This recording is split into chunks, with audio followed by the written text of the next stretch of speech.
Happy Feel Good Friday. This is 580 Sports Talk with Brendan Dworzinski, Dan Lucero, and Spencer Dupuis, all here with you from 2 to 5 today. We're out of here a little bit early for Westwood One's coverage of the Sweet 16. I've always said that opening day sucks. It's overrated. It's not fun. And frankly, we shouldn't think about it ever again. Actually, I heard they canceled the baseball season. Oh, well, I guess I'll get caught up on some reading this summer. What did the Nats do yesterday? Well, it's good the first inning. That's all I need to know.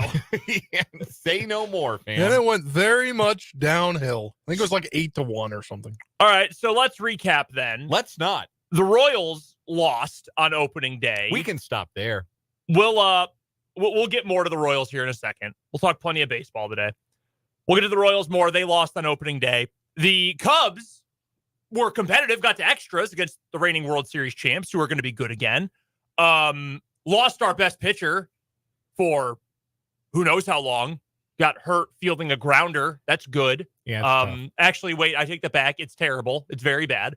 Also, my favorite reliever gave up a game-tying home run in the ninth, so that wasn't great.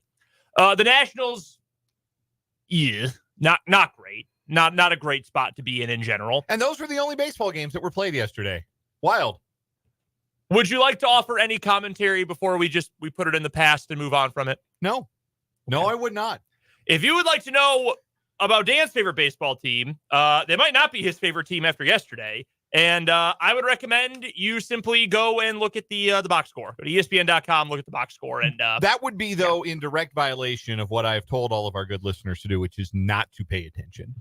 Pretty ugly first day of baseball for all of 4 different teams we are supporting, rooting for, following, whatever. Bad day for all of them yesterday. We will get to the Royals game. Can we give a number that our teams were outscored by? No. Dan, turn your headphones off for a second because I actually want to hear the number. Well, I think it's like 27-8, maybe. I haven't done the numbers. I just looked. No, it's less than that. It's definitely at least the losing number is way less than that. For how many? 7. Ew. Okay, so the Nats scored 2 runs then. Yeah. Okay. Wow. The Cubs scored 3, and that was the highest score of the day for our teams. Great. Awesome start to the baseball season. We'll recap opening day here in just a moment. Get that going for you. Also coming up on the program today, we're going to talk plenty of Sweet 16, recap last night's games, look ahead to tonight's games, and a takeaway I had from Illinois, Iowa State in particular, but really North Carolina and Alabama as well when it comes to the Kansas Jayhawks, because I'm both reinvigorated and extremely frustrated after that game yesterday. What was that? That was me opening Facebook and the show being there and my volume being all the way up. I thought I turned that down. It's like, wait, that sounds like me, but I don't think that was me. We're Brendanception there for a second. We'll talk to Matt Derrick. He'll join us bottom of the 3 o'clock hour for our Chiefs Insider, the beat writer for the Chiefs from ChiefsDigest.com. We've got our March championship for What Is Wrong With You, including a story Dan has not gotten to hear before. You were not here when we had the Cleaning Supplies Creamery as our weekly winner. That was the first day of the month. It was a 1-day week. And, buddy, it is gross. We'll get to that coming up in the 4 o'clock hour today. We're done at 5. We will be out of here. Again, Westwood One's coverage of the Sweet 16 coming up tonight. You are welcome to join the show either in the YouTube stream, 580 Sports Talk on YouTube. Comment section's open. Just go to youtube.com, search 580 Sports Talk. You can also go and find us if you want to let us know your thoughts on the show on the text line, the Top City Metal Supply text line, 785-272-9429. But we start with Kansas City Royals opening day. It is not the end of the world, as much as we would like to make it seem like it's the end of the world when you lose on opening day. It's just 1 of 162, et cetera, et cetera. But when you've got as much buzz and as much hype and you sell out the ballpark like the Royals did, and you have the kind of hype that the Royals had, hard to not feel like it's a bummer and like it's a letdown to lose on opening day. And again, I mean, you've got a battle of aces going out here, and Pablo Lopez is really good. He is going to be in the conversation for American League Cy Young this year. The dude can pitch with the best of them. No shame in losing to him. The downside of all of this is the Royals scored early and then didn't do anything else. Not only score early, they score with their first swing of the bat of the game and then went 0 for 6 with runners in scoring position the rest of the afternoon. Which is very triggering to me in particular.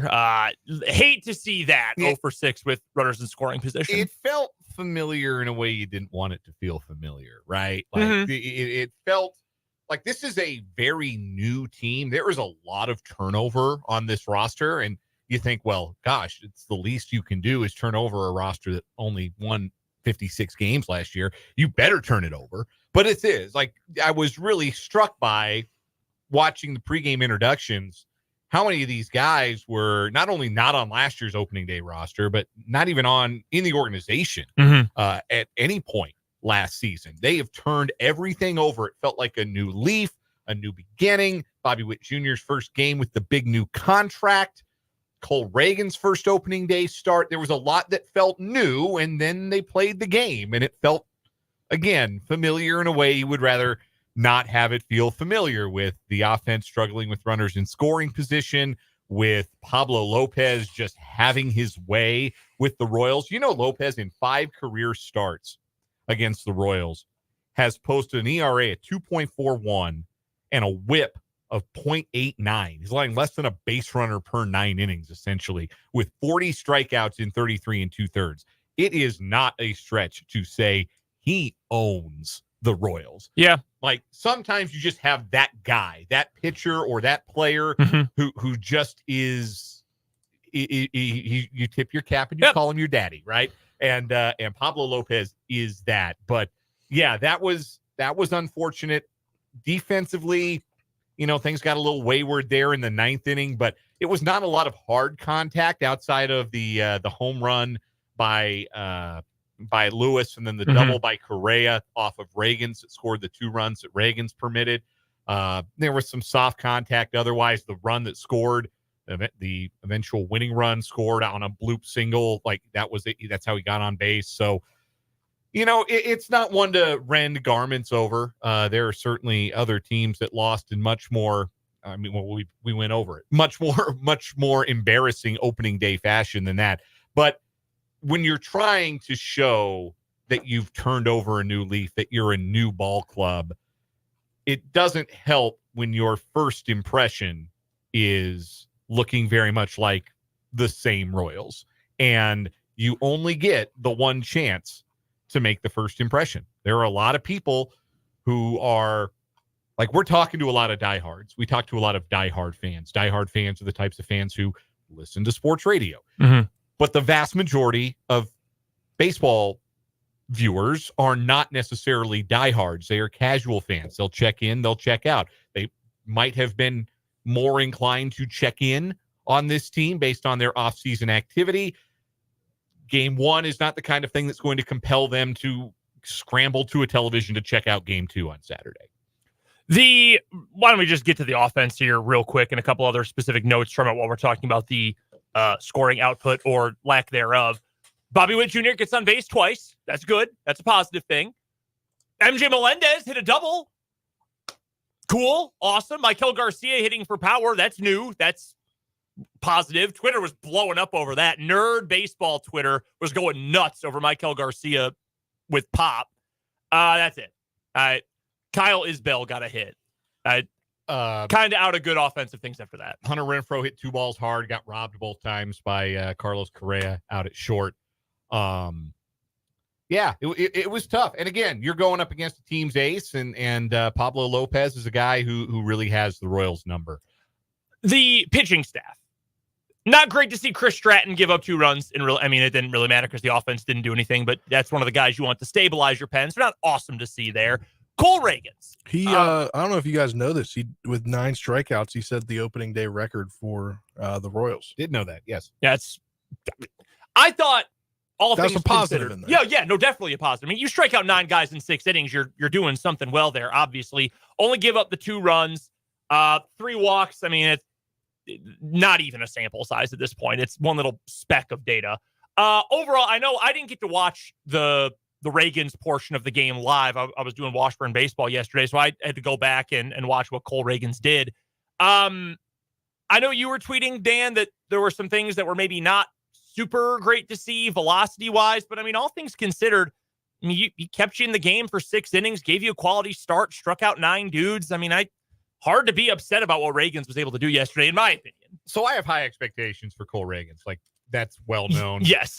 We've been over this, and I'm not the only one, right? Like, I have high expectations. I think he can be one of the best pitchers in the American League, maybe one of the best in all of baseball this year. So I'm grading on a little bit more of a curve for Cole Reagans when I watch him. And I didn't think this was Reagans necessarily at his best, because I thought that the off-speed stuff, he didn't locate great. I didn't seem like he had a real great feel for his pitches, not able to put all of them where he wanted to put them all of the time. I was briefly concerned in the 3rd inning after he came out throwing 97, 98 in the 1st inning. Some of those fastballs backed off to 94, 95. Then he ran it back up to 97 in the 4th inning. And I think his second to last pitch of the game was a 98-mile-an-hour fastball. So the velocity I was concerned about. Maybe you saw me tweet about that. I leave the game not that concerned about it. He averaged 96 on his fastball. That's going to play with all of the secondaries that he has with the cutter, the slider, the changeup, the curveball. I say all that to say I don't think this was Reagans at his best, and it was still 2 runs on 5 hits over 6 with 9 strikeouts. Like, that's what we're talking about here. That's why I'm so enthusiastic about the ceiling for this pitcher, because I did not leave yesterday thinking, oh my gosh, he was dominant. He was commanding all 4, quadrants of the strike zone. He bent that game to his will. He was awesome. He was electric. No, I thought he was good. And good looks like that. Good looks like a franchise record for opening day strikeouts. A good looks like a strikeout pitcher, the likes of which we haven't seen in a Royals uniform since Greinke's Cy Young year. That's what good looks like. Good looks like 19 swinging strikes in 97 pitches, which I was a little surprised they let him go 97 pitches, to be completely honest with you. That's more than a lot of teams let their opening day starters throw on opening day, but Matt Quatraro and Ryan Sweeney know their guy and know their limits on him, and might be different than what I might expect them to be if I'm just sitting on my couch. So again, I think there's a lot to be enthusiastic by, because there are going to be outings where he does command the off-speed stuff and the secondaries better than he did. And those outings are going to look even better than this. And that was damn good yesterday. I mean, that was good enough to win. Like, you get 2 runs in 6, 8 base runners, 9 strikeouts. The home run's tough. Royce Lewis hit a, did just fastball inner half, didn't get far enough in on a 2-strike pitch. He turned and burned. Good hitter, did damage. Give him credit, tip your cap. But if that was a good Cole Reagans outing, we're going to see some great ones as the season goes on. And that's why I'm so bullish on what he can be over the course of a full season. Yeah, mid-season form is a real thing. There's a reason we use that phrase. So I'm not exactly worried about a late March start from the Royals ace. I think he's going to be just fine. Do have 2 comments here on YouTube I want to make sure we get to. This one from Paul first says, first impression Royals issue. Recent history has made 2-1 games feel like 20-1. That's fair. Yeah, that's very true. But giving up 2 in the 9th to make it 4-1 took all hope away. That's what the 2024 Royals need to avoid to signal change. I think that's a fair analysis here. And they got to score more runs. You got to score, what it comes down to, right? Like, and to give, talking about how important the start of the season is, Spencer, I know you've brought that up a couple of times. I think one of the things is, even if you're not getting the win-loss results you want, they've got to be better than they've been in recent years. I mean, they have to for sure. But if you can put up enough runs where at least you can get to a 2-1, 3-2, 3-1 game in the latter innings and say, we've got a chance. Like, I know our guys can hit and can put up runs. That is a big step forward for this team. And I know it also feels like a moral victory, but let's be realistic. How much of that have we had for the Royals in recent memory? None of that at all. So, not even the moral victories, right? Right. So that's, I think, an important next step for this Royals team. One other one here from Christopher, who says, if you think Lopez owns the Royals, go look at tomorrow's starter, Joe Ryan. Yeah. 541 opponents OPS against him, pitching against. He's 5-0 with a 1.5 .0 ERA in 6 career starts Is against that the good? Royals. Wow. 41 strikeouts in 36 innings. And like Joe Ryan's a good pitcher. Yeah, he is. Yeah, those are eye-popping numbers that he has put up in his career against the Royals. So, yeah, it's not how you want to start your season, especially if you're hoping to be optimistic about the offense. You run into 2 guys that have just turned into prime Tom Seaver whenever they see that royal blue in the opposing dugout. And the hope is that this team is now better 1 through 9, right? So that it's no longer just cannon fodder when you go up against a guy like this, right? Like, let's be honest about this. Joe, how long has Joe Ryan been in the bigs? I think this is his 3rd year, maybe his 4th. Okay, so Joe Ryan has only ever pitched again. Yeah, this is year 4 for him, start of year 4. Joe Ryan has only ever pitched against the dog you-know-what Royals in his career. Yes. I mean, every game he has pitched against them, this has been a crappy Royals team. The hope is that now, with Bobby Witt ascending, with Vinny P back, adding a guy like Nelson Velasquez who you think is going to have some more power, adding a guy like Hunter Renfroe who you hope is going to have a little pop. You still got Salvi. If Maikel Garcia is really a dude, that's going to help. You have made this 1 through 9 lineup good enough that you're no longer just becoming a free win for opposing pitchers, or certain opposing pitchers anyway. That's got to be the next step of building this thing up, is to not have those black holes, or frankly, for the Royals, it was larger than a hole. It was a black canyon for much of this lineup. It was half the lineup, right? If not more. Points last year, you get to 5, 6 back in like the Franmil Reyes days when he was batting 5th, and that's where the automatic outs started, right? So yeah, this year you're hoping for a little bit more production down the order. Didn't really get it. Nelson Velasquez grounded into a double play in a big spot late. One at bat I did like, and I think it continues to show his maturity as a player and as a hitter. Bobby Witt Jr. working a leadoff walk to start the 9th. We talked about this with a little bit of consternation earlier in Bobby Witt Jr.'s career. The fact that it appeared that maybe he was headed down the Salvador Perez swing at everything path in his career, but the walks did tick up meaningfully in the second half last year. And that was a good, disciplined, mature at bat, because pitchers aren't going to want to give in to Bobby Witt Jr. in those situations. And he's got to understand that, okay, if I swing out of my shoes and hit a home run here, that's great. And the crowd will love that. And then it's a 4-2 ball game.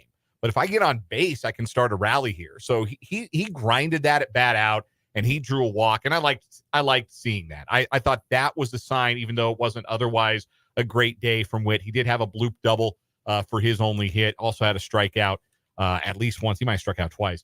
I'm not looking at the box, but that walk to me showed a more mature plate presence and a real understanding and feel for, what his team needed in that spot. They didn't need him to swing for the downs. They need him to get on base and start something. And that's what he gave him. Now, it didn't turn into anything behind him, but that stood out to me. That was something, this is the downside of having, a daily sport and talking about it on the radio.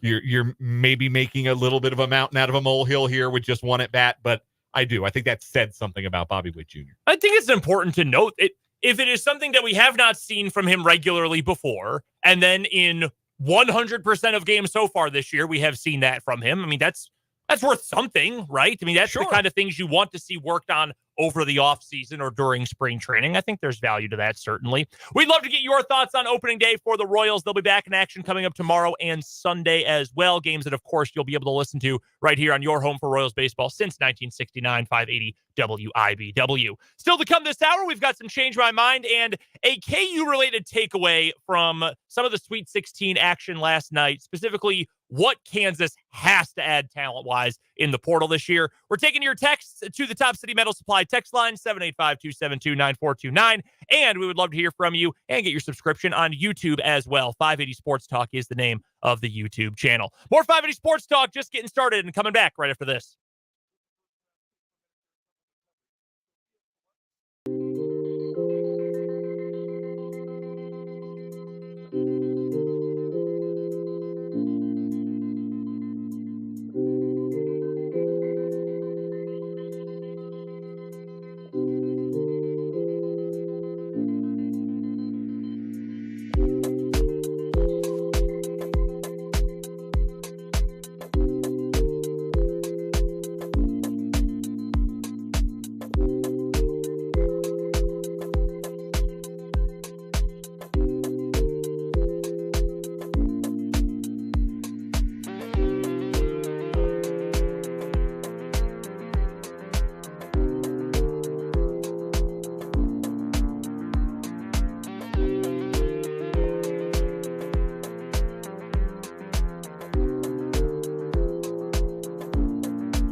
Just getting started here on 580 Sports Talk. Brendan, Dan, Spencer here with you today.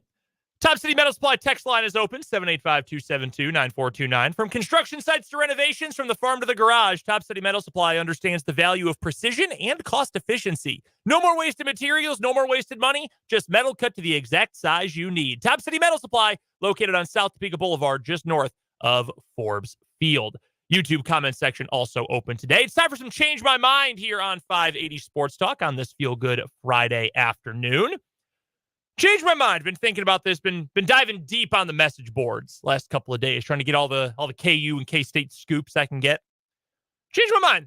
Transfer portal has still been an overwhelming positive for college athletics.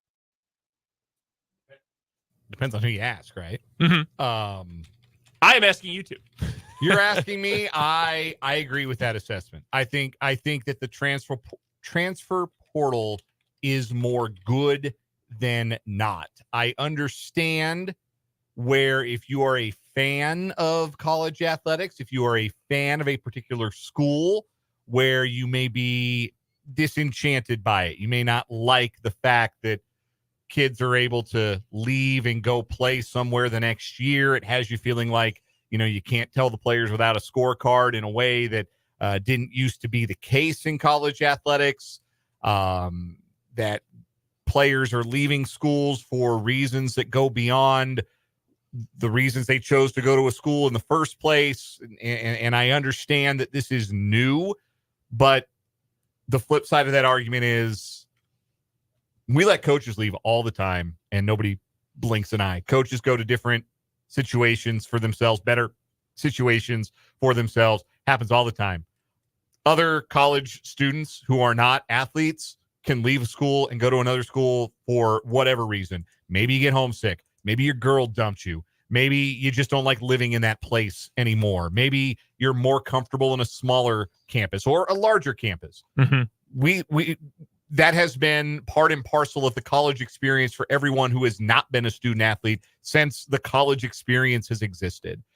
For those who say, well, it's frustrating to not know who plays for who. On the one hand, I get that a little bit. On the other hand, buy a scorecard, like buy a program, buy the Blue Ribbon or Lindy's magazine preview, and you'll get caught up.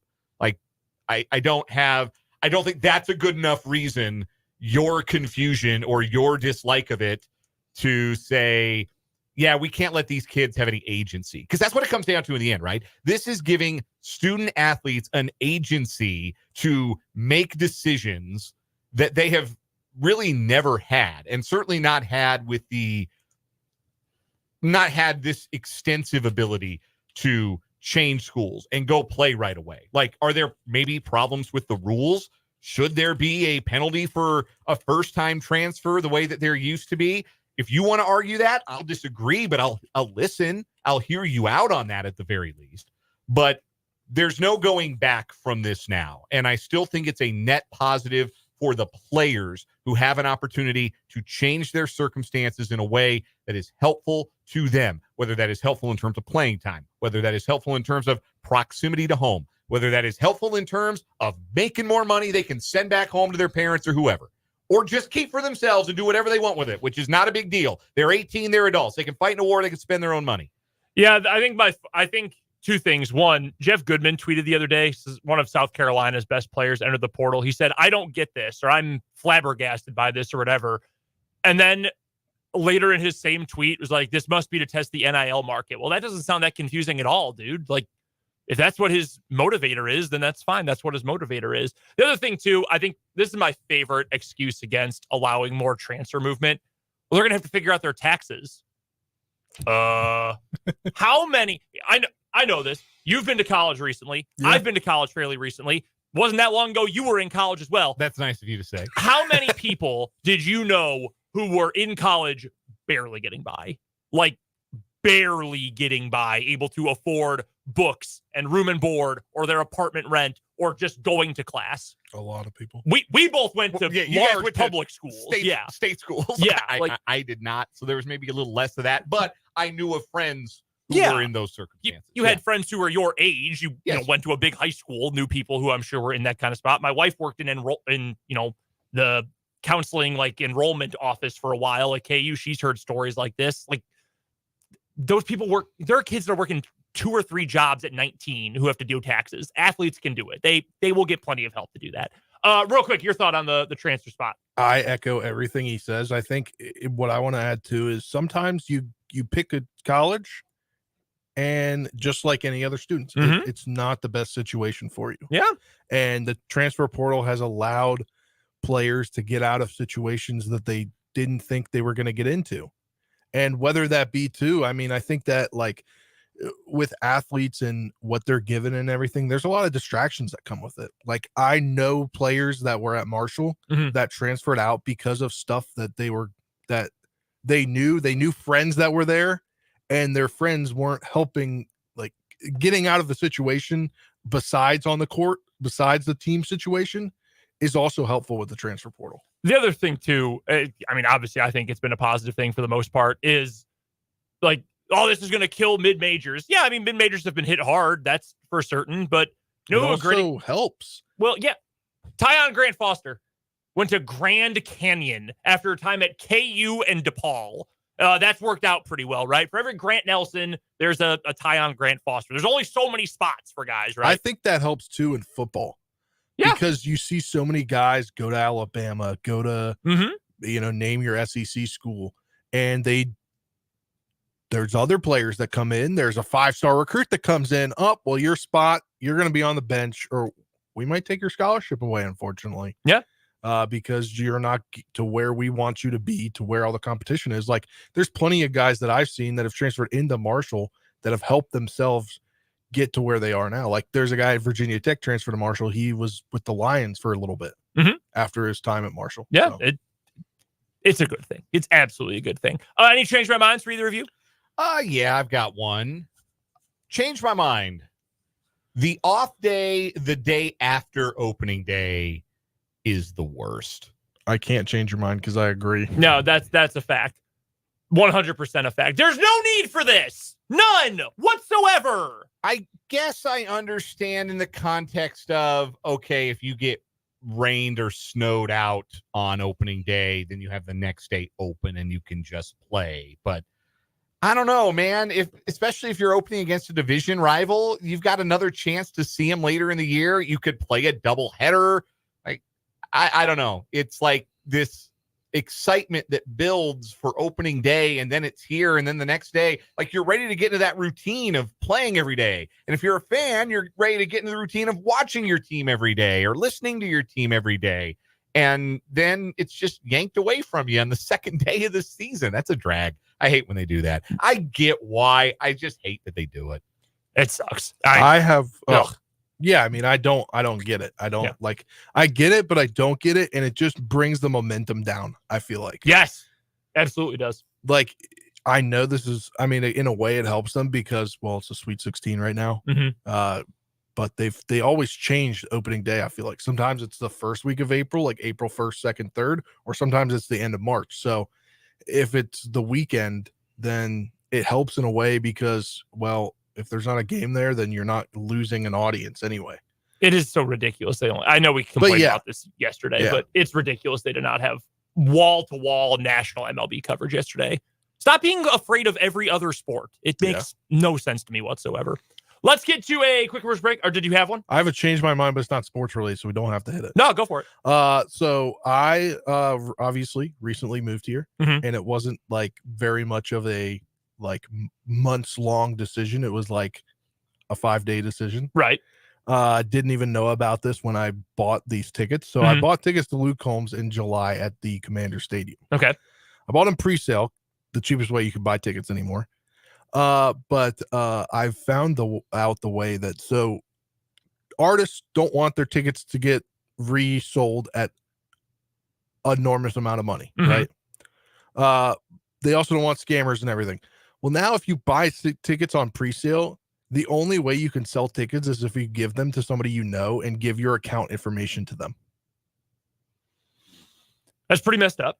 Yeah, like I saw you tweeting about this earlier. Yeah, like what? Like I literally, it's not like I don't want to go. It's like I want to go, but I can't afford the flight to get out there, or reasonably think I can afford the flight to get out there and back. And I'm like, I want to sell them. Well, if I want to sell them, I have to literally give somebody my account information. So what are we trying to change your mind on?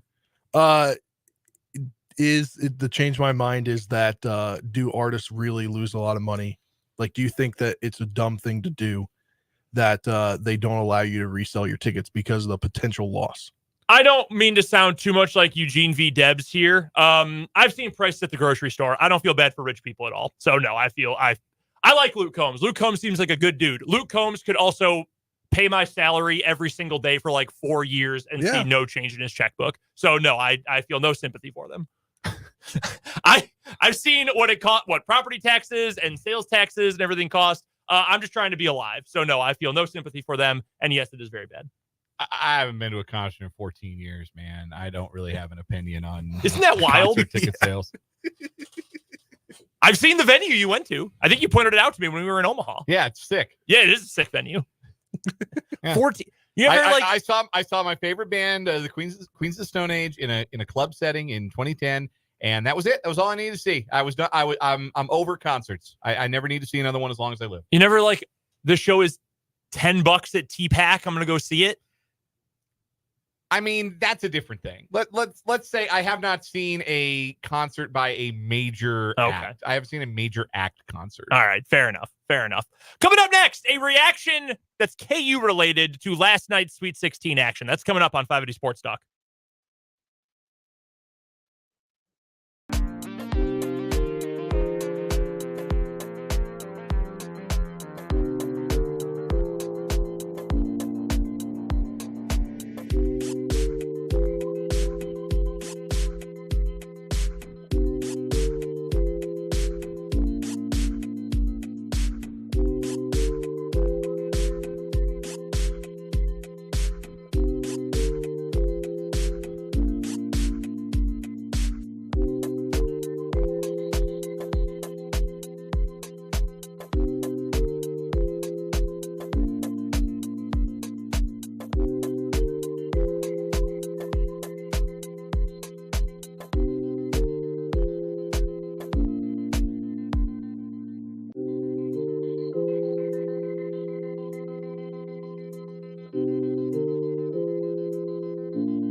I think there's a real argument to be made that last night's Alabama-North Carolina game was certainly the game of the tournament.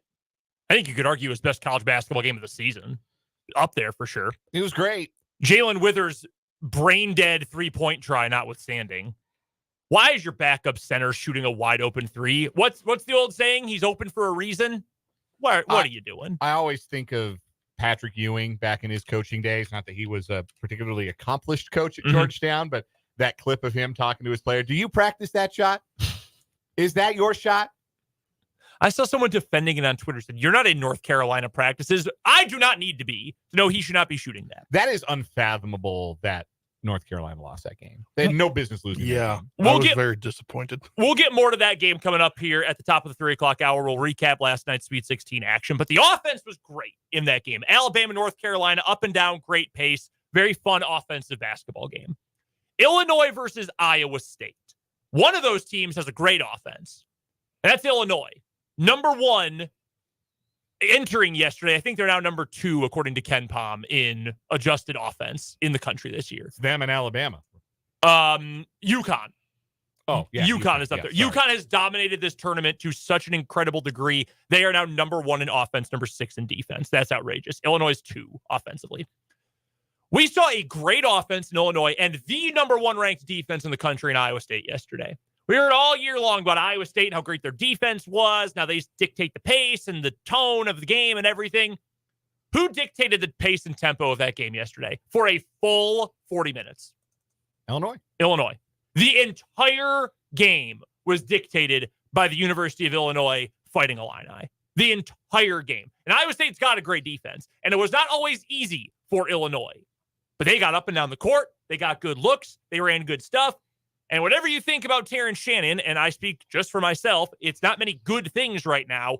He's playing unbelievable basketball in the postseason, and he is a difference maker offensively. They've got multiple guys who either always are or can be offensive difference makers. Shannon, chief among them. Marcus Damask, different kind of player. He can be that guy. Coleman Hawkins had a terrible 3 last night, but has been off and on that guy over the course of his career on the offensive end.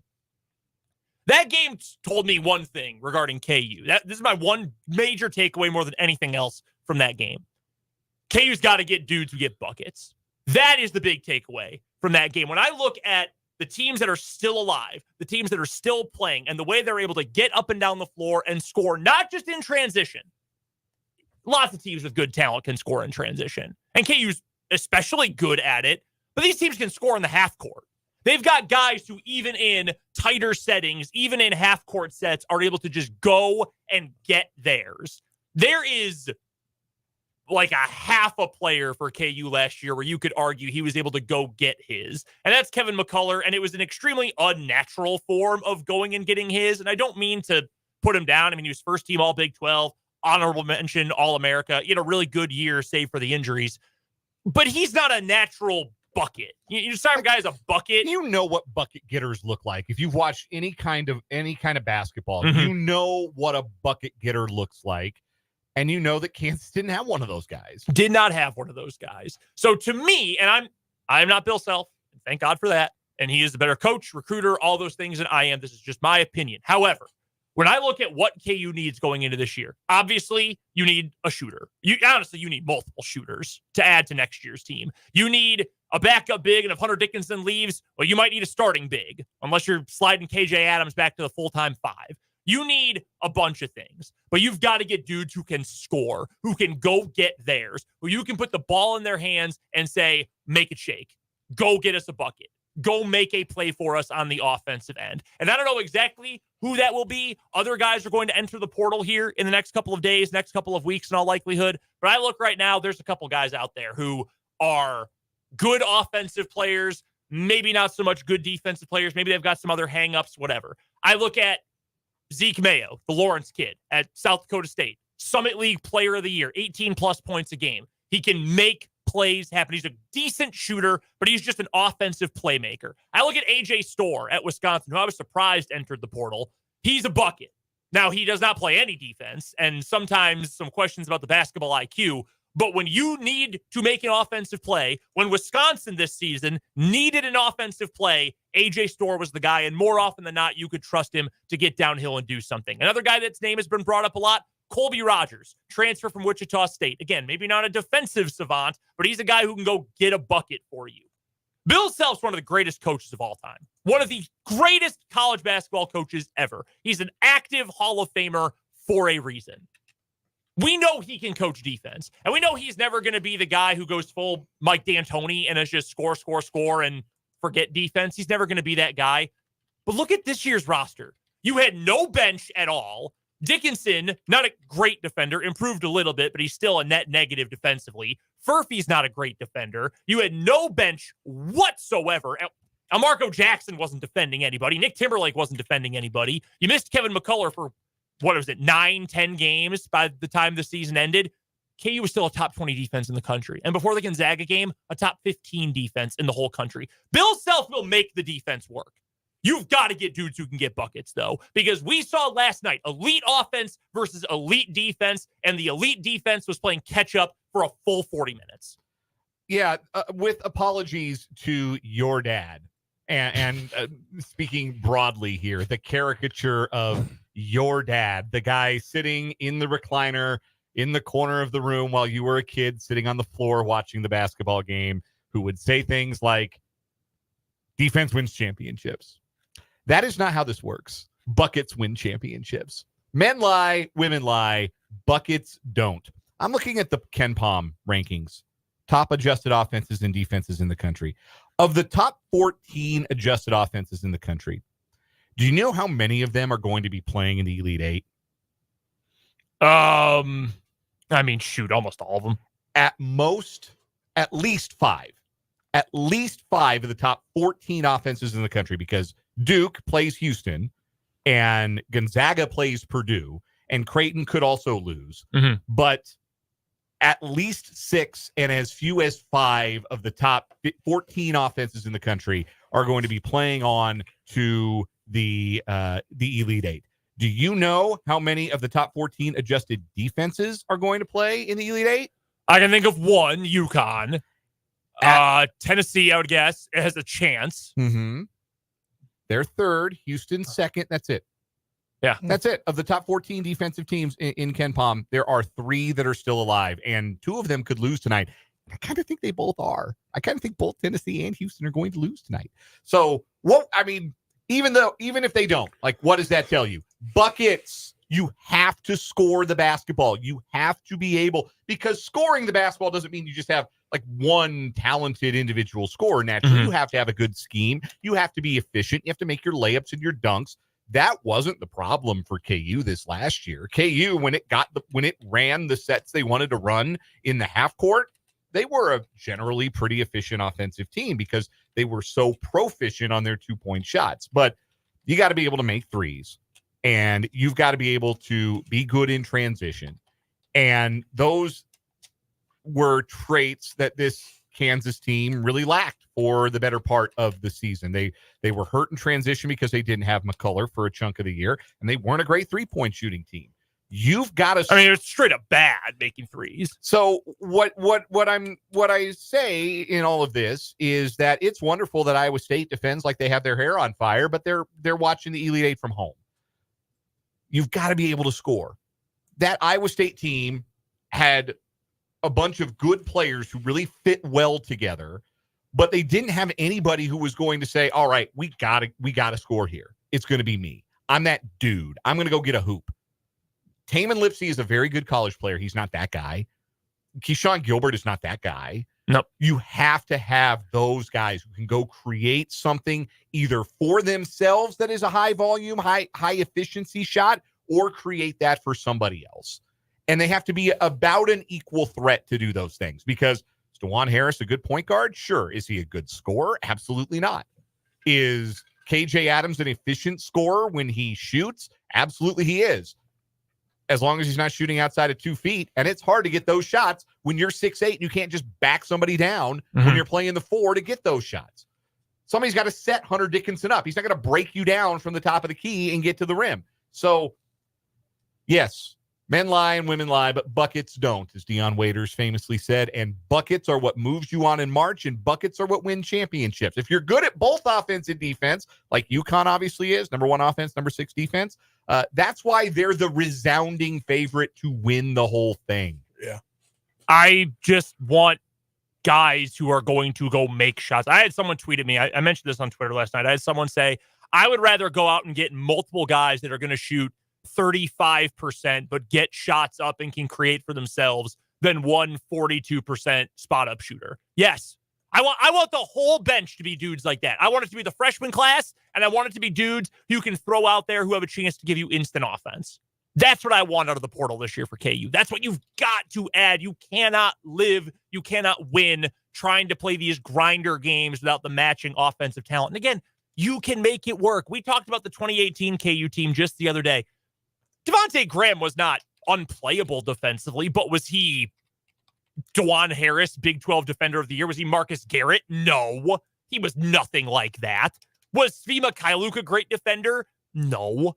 But Bill Self made it work. He found out a system to make it work. He can figure that out. He's a good enough coach. They can make the defense work to a winnable degree. You've got to get dudes who can score. By the way, to a point you just made, it was football, not basketball. I was on the phone with my dad the other day. We were talking about the Bears and Caleb Williams, and he asked what I thought about him, and we were talking about quarterbacks. And a man who famously once at an event got drunk and then told Dave Wannstedt, head coach of the Chicago Bears, offense sells tickets, defense wins games, told me on the phone, offense used to sell tickets and defense won games. That was true, but now you need offense. Whoa! Whoa! What? Hey, if your dad... Revelation. Have you called Coach Wannstedt and told him? If your dad can change, then anyone can change. Then Bill Self can change. I know that's for sure. We're talking Sweet 16 to lead off the 3 o'clock hour, plus your texts and YouTube comments right here on 580 Sports Talk.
3 o'clock hour of 580 Sports Talk getting started. I'm Brendan Dorzinski. That's Dan Lucero. That's Spencer Dupuis. We're here with you until 5 o'clock today, getting you into your weekend hours a little bit early, a full hour early, in fact. We'll be out of here as pregame coverage starts for Westwood One's coverage of the Sweet 16 tonight. We'll talk about the NCAA tournament here in just a second. Also this hour, we've got this week's edition of Change My Mind, or pardon, we already did Change My Mind, our On Second Thought. I apologize. Got our daily segments wrong. And then Matt Derrick is going to join us bottom of the hour for our Chiefs Insider on the Fleming Place Wine and Spirits hotline. We'd love to hear from you either on the Top City Metal Supply text line, 785-272-9429, or you can hit us up on YouTube. 580 Sports Talk is the name of our YouTube channel.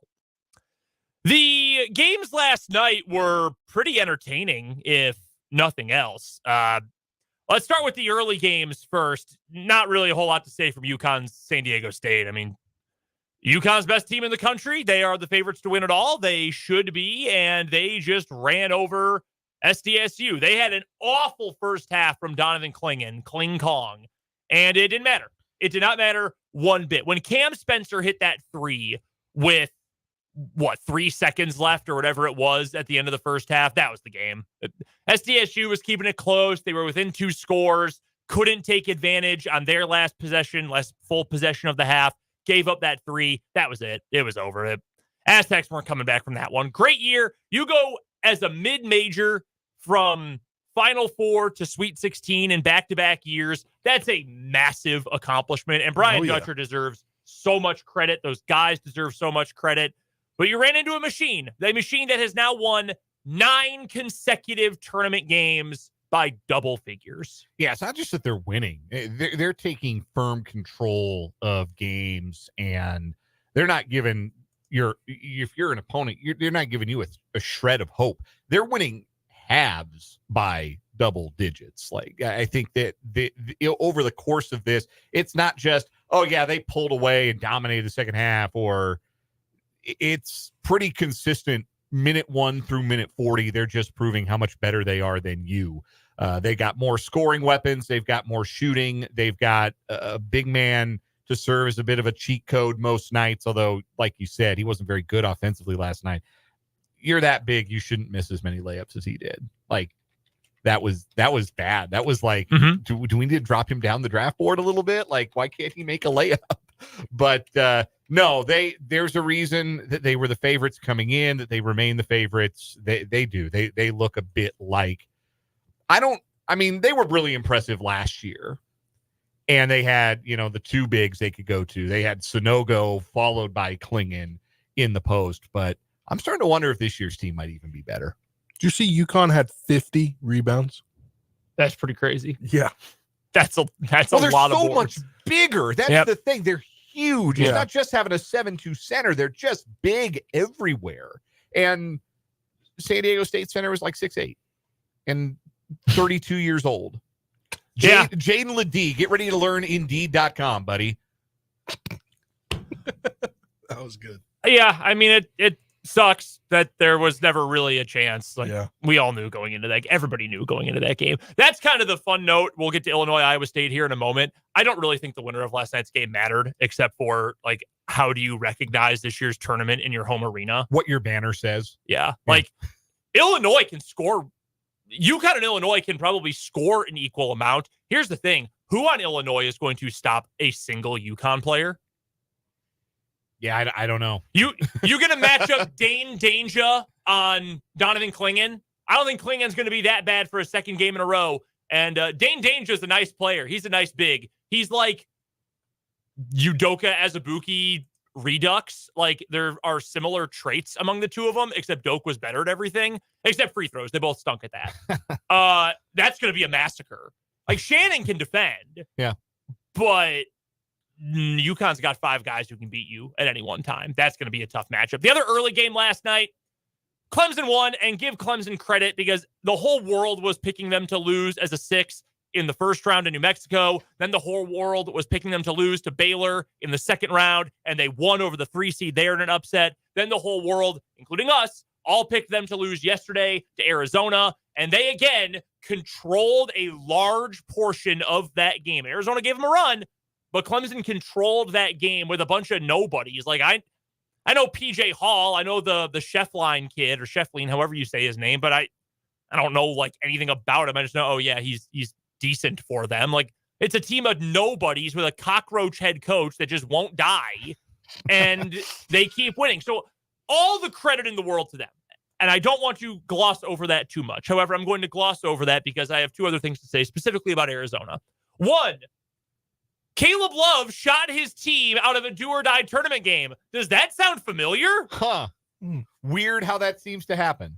He stinks. You can tell me whatever you want about Pac-12 Player of the Year, first team all Pac-12, first team all ACC when he was at North Carolina, all the shot-making ability. That's fine. When push comes to shove, he's choked. And UNC fans would probably tell you, well, he made that shot against Duke. He eliminated Coach K. North Carolina was the better team in that game the whole time. If it wasn't him, it would have been RJ Davis. It would have been Brady Manick that year. It could have been anyone who made that shot. Caleb Love in a national championship game and then in the final game of his collegiate career, I think he's out of eligibility, if I'm not mistaken. I think he is, yes. Shot his team out of a game. That's not a good player to me. If he had been on my favorite team, I would have lost my damn mind year after year, and I'm glad he wasn't. Yeah. And I don't mean it to be personal. I'm just talking about his style of basketball, and his style of basketball is awful. Yeah, some guys are just chuckers and think every shot's a good shot. And there are nights when the bucket is big and everything goes in, and you think, man, thank God for that guy. That guy went, we don't win the game without him. And the flip side of that is this. That in a big game, they miss everything they take, it seemed like. And it wasn't just Love. Man, Clemson couldn't match up with Arizona's size. They had no chance to keep them off the glass. They had no chance to keep them away from the basket. They had nothing defensively for Arizona on the interior. Arizona took that information and said, yeah, well, what if we just shot a bunch of threes anyway? What if we turn this game into a 3-point contest? And that mystifies me. But that's the thing you do when you're not real well coached. And Tommy Lloyd has now been the head coach at Arizona for 3 years, and they've been a 1 or a 2 seed in each of those 3 seasons, and they have not advanced past the Sweet 16. If you're a 1 or a 2, 3 straight years, and you don't at least get to an Elite 8, that's enough of a sample size. I got some questions. That I don't think Tommy Lloyd is going to like the answers to. But I can tell you this. If they were anywhere near your March trust tree when you fill out your bracket, it's time now to rethink that stance. Arizona now enters that basket of teams that you cannot trust in March under any circumstances. Because that was a game, like, they had way more talent than Clemson. Like, not even close. Not even close. They had way more size. They killed them on the boards, and they decided to just chuck 3 after 3. Like, Tommy Lloyd could have put a stop to that by calling timeout and just screaming in Caleb Love's face for 60 seconds. It was clear to me that they were not prepared. That they, in the sense that they did not know how to handle the moment, which is insane for Arizona. Like, that program should be better prepared for big moments. I think to the end of the game, Clemson was putting this one away. The final and one. I don't even remember who scored. It must have been Chase Hunter. I think it was Chase Hunter who scored for Clemson. He takes a cherry pick outlet pass down court, scoops it up, dunks. Pella Larson of Arizona, who has been playing since like 1974 for that program, I swear. I feel like he's been around for forever. He just runs into him and fouls a dunker, already trailing in the final moments of the game. Every point matters, dude. Why are you getting in the same zip code as the guy who's going to have a breakaway dunk? What is even the point? How do you not know in that situation as a veteran player, get out, move, let him go. You want him to dunk the ball. You want him to flush it. Because honestly, the smarter move would have been to just dribble it out, would be to take it to the baseline, dribble it into the corner, and then make Arizona foul you as tenths and full seconds tick off the clock. Get out of the way. How do you not know how to do that? How, if you're Tommy Lloyd, do you not have that ingrained in your brain from the first day of boot camp or fall training or whatever you call it at Arizona. I think to the Super Bowl and the coin toss for overtime and the 49ers not knowing the rule or at least not emphasizing it enough to their guys what the new overtime rules were. Whereas Patrick Mahomes is like, oh, yeah, no, we've known that since camp. Like, we work on this every single week. We've known exactly what to do. How do you get to that spot and not know? And I know that's just one minor example. They were already trailing in that spot, but that's an example of coaching. And I don't think Brad Brownell is exactly John Wooden either. No, he's not, though he is from the cradle of coaches, DePauw University.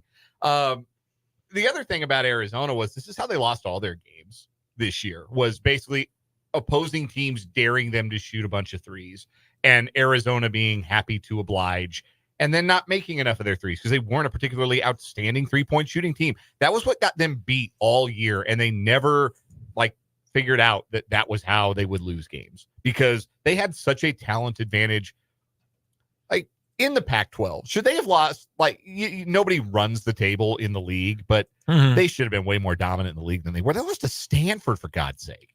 There's no excuse for that. They have way more talent than Stanford does. So, to me, yeah, this raises some really uncomfortable questions about Tommy Lloyd, not just the loss, because, it's the NCAA tournament. Anybody can get got, and you're a tournament failure until you're not, right? That was Bill Self's reputation until Mario hit the shot. And then now it's not really his reputation anymore. You can change your reputation with enough opportunities, enough years of doing this, and perhaps Tommy Lloyd will. Rick Barnes has won 800 games, and nobody believes in him. Yeah, perfect example. Some guys, they don't do it. Some guys panic a little bit when the stakes get high. Some guys don't know how to make those adjustments. Some coaches are a little too reliant on, we'll just roll the ball out there, and I got better players than you. And Tommy Lloyd, right now, looks like he's one of those coaches. Yeah, I'll sound the fraud alarm. I'll do it. They didn't know how to handle the late game, and they did not know how to get themselves out of the bad habit that cost them that basketball game when they just could have, throw it inside of the Giant. Throw it inside of Omar Ballo and let him cook. Yeah, there was no answer for him. The other games, the later games, Alabama versus North Carolina, I thought was one of the best college basketball games I've seen all year. Speaking of a team that did not know how to handle a end game, late and close trailing scenario, the North Carolina Tar Heels. Not great for the Hubert Davis might actually be a pretty good coach take from yesterday. Yeah, he handled that really, really poorly. Again, what is Jalen Withers doing with that three-pointer at the end of the game? Do anything else. Also, speaking of players who shot the Tar Heels out of the 2022 national championship game, also having subpar NCAA tournament performances. Hello, RJ Davis. Hello, RJ Davis.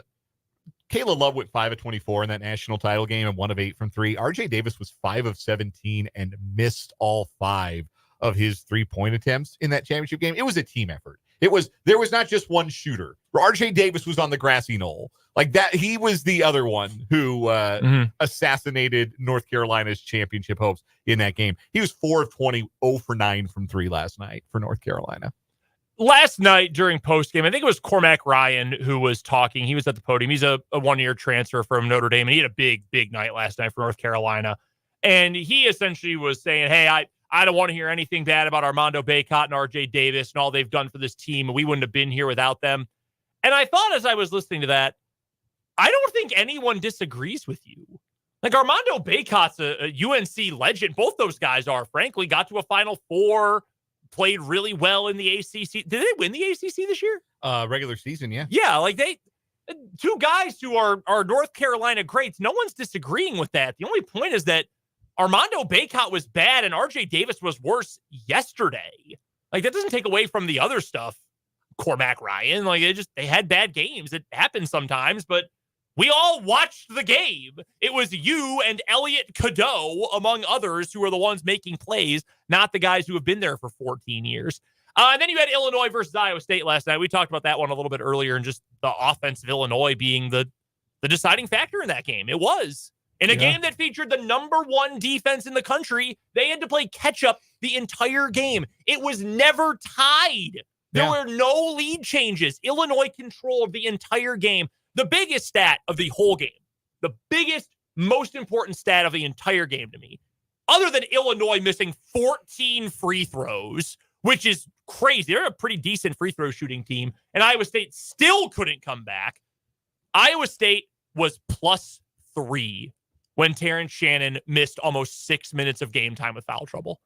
He picked up his fourth foul with something like 11 minutes to go in the game, came back in with 5 and change left. Iowa State was +3 in that 6-minute segment of the game. They felt like they were down 2 for a solid 3 minutes and just couldn't get over the hump, couldn't get that basket that would have really made maybe Illinois and Brad Underwood start to panic, because we've never really seen that program and that coach win the big game. And sometimes when you haven't done it, you do tend to panic just a little bit. So Iowa State missed their opportunity. They had their chance. Like, they're stubborn. They play all 40 minutes. They play minute 40 the exact same way they play minute 1. Mm-hmm. Like, they're prepared. They're well coached. All of those things I believe to be true.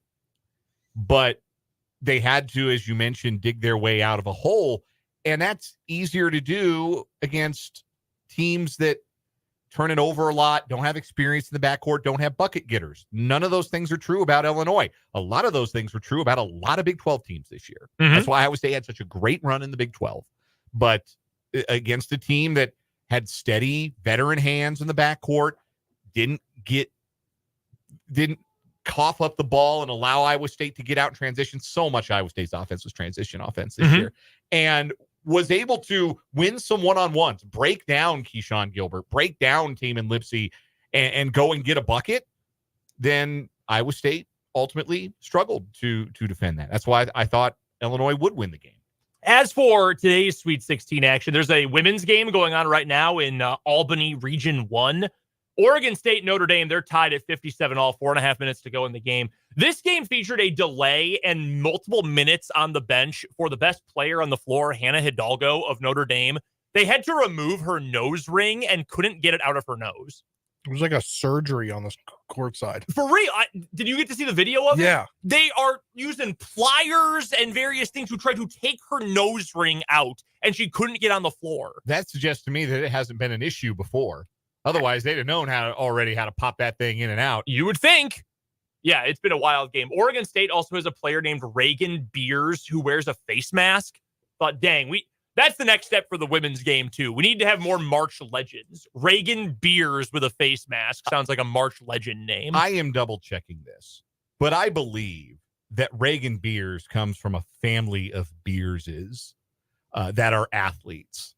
I am double-checking this. I want this to be true so bad. I swear that I read this. Yes, Reagan has 3 siblings. One of them is named Riley. I don't know if that's a boy or a girl. Doesn't say. But she has brothers that play football at FIU. Rowdy Beers. Oh, yes, Rowdy Beers. And Rocky Beers.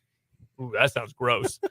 I do remember Rowdy Beers. Yeah. I remember when he committed. It was a whole big thing on Twitter that day. Yes. That's funny. Big R name family. Yes. The Beers is. The girls at least got normal names. Like, yeah. Rowdy and Rocky are wild first names. Think he's named for Rolling Rock? Rocky Beers, that's just Coors Light, right? That's just the Coors family. Yeah, it's the banquet beer. Yeah.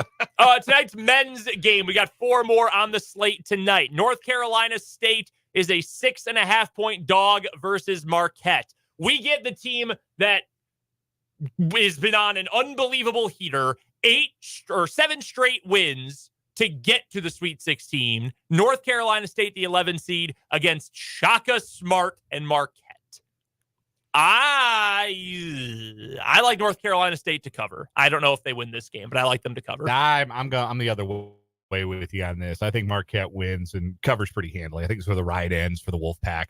I think they've been fortunate. They drew a 14 in the round of 32. Yeah. Yeah, I don't think they're actually good. Like, they feel like a worse version of Clemson to me, where it's an ACC team that wasn't all that sweet in the regular season. I think Marquette, Tyler Kolek looks healthy, a few days of rest. I think they'll roll. Who you got? I got NC State. I think we see was it the ACC championship game that was Duke NC State, or am I wrong? No, that was North Carolina. North NC Carolina, State. Yeah. NC State. Well, I believe they beat Duke in the semifinal. Yeah, that's what it was. Well, we might see another one of those games. That'd be fun. That'd be a lot of fun. Tobacco Road matchup. Gonzaga versus Purdue.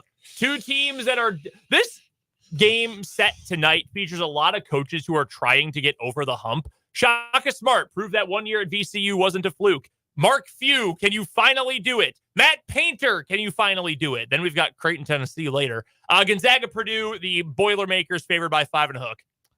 I think I like the Boilers here. I don't know that Gonzaga's got enough physicality, but I'll tell you what, Gonzaga's guards played really well in the first 2 rounds. If they outplay Purdue's guards, I think Gonzaga can win this game.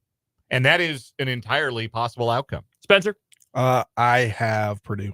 I think we talked about this. I've said it. I went back and forth about how far Gonzaga was going to make it. And they're a team that, for me, it feels like personally when I do a bracket, they disappoint me. Yeah, no, they've done that a lot. I'm going with Gonzaga. I don't think Purdue has the firepower. I think Gonzaga is going to have an answer for Zach Edey as best as anyone has had an answer for Zach Edey this year. And I think Gonzaga wins outright as an underdog. Duke versus Houston. Dukies are a 4.5-point dog in this one. I like Duke. Houston. Cut that. I like Duke. That's fine. 7-year-old Dan would have no issue with that. He thought Bobby Hurley was awesome. I do. I picked Duke to win this matchup when the bracket first came out. I have Duke advancing to the Final Four. How much juice is Houston going to have? Like, they're already short. I know they had plenty of rest after their overtime game where they about ran out of bodies against Texas A&M. They even in that game felt like a team that's kind of on fumes a little bit. They're not as deep as they were. They're dealing with some injuries. And Duke feels like a team, on the other hand, that's cresting right now. And again, my theory is that buckets win games. Duke's a little better getting buckets than Houston is. So I will take the Blue Devils to cover and win. I've got the Blue Devils winning this one, too. I think their offense is going to make things difficult on a somewhat worn down and certainly injured Houston defense. I've got the Blue Devils in this one. Unfortunately, they beat my upset pick in JMU the last time, so I'm going to have to go with them since we beat my upset. We are all on the Dukies today, so fade accordingly. Finally, Creighton versus Tennessee. Greg McDermott versus Rick Barnes in the no, we promise we're actually good coaches matchup. 2 men enter, 1 man leaves, right? I like Creighton here. Again, a little bit more firepower. I think Tennessee will struggle to score at the basket with the defensive work of Ryan Kalkbrenner for Creighton. And Creighton is another team, though, that it concerns me that they might be a little bit on fumes, too, because they're not a particularly deep roster, and Tennessee has a little bit more depth. Maybe that matters here. But I think Creighton will win this matchup when the bracket came out. Was sticking with the Jade. I had this matchup as the matchup, and I'm picking Tennessee. I am just thrilled to tell you guys that today the dogs are barking. I'm taking all 4 underdogs today. Give me Creighton. I think they're a better team than Tennessee. Again, more bucket getters. I think that's going to be the difference. Tennessee's defense is awesome. I think Creighton is going to be able to push through to the Elite 8. And you'll be able to hear all that action coming up on Westwood One right here on 580 WIBW tonight. We've got to get to a break. On Second Thought is next. Then we'll talk to Matt Derrick of ChiefsDigest.com here on 580 Sports Talk.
have to get to a real quick on second thought here. First, a request for an update of the Lewis Toyota Bracket Mania competition over at 580WIBW.com. In third place, Zachary and Michelle with 56 points each. Second place, Clinton has 58, and number one in the entire pool, believe it or not, ladies and gentlemen, it is Spencer Dupuis. What? Number one, and still alive for the champion, too, because he has UConn. That's crazy. Second, and one of our third place contestants right now had Arizona winning it all. This dude came up to us in the studio last Thursday and said, well, my bracket's busted because BYU lost the opener. And he's leading the Bracket Mayhem contest. Hey, where are you guys? Dan is tied in fifth. I am currently off the board. Not been great. Real fast on second thought. Clemson, I thought they were going to get cooked in the first round. Look where they are now. My second thought is that I thought Arizona was going to roll last night, and I overestimated Tommy Lloyd, and I will not make that mistake again. My on second thoughts two-parter here. I thought JMU was going to be the Cinderella this year and make it to the Elite Eight. And then I thought UNC had a shot to go to the Final Four. Yeah, that's a tough week of takes. And Kentucky, I thought they'd be in the national championship. Matt Derrick will join us next on 580 Sports Talk.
Let's go to Kansas City, where we are joined by Matt Derrick of ChiefsDigest.com. He covers the Kansas City Chiefs for Chiefs Digest. Make sure you follow the @MattDerrick handle on Twitter and go check out the Chiefs Digest YouTube channel as well. Matt joins us here on the Fleming Place Wine and Spirits Hotline. Matt, what's going on, man? How you been?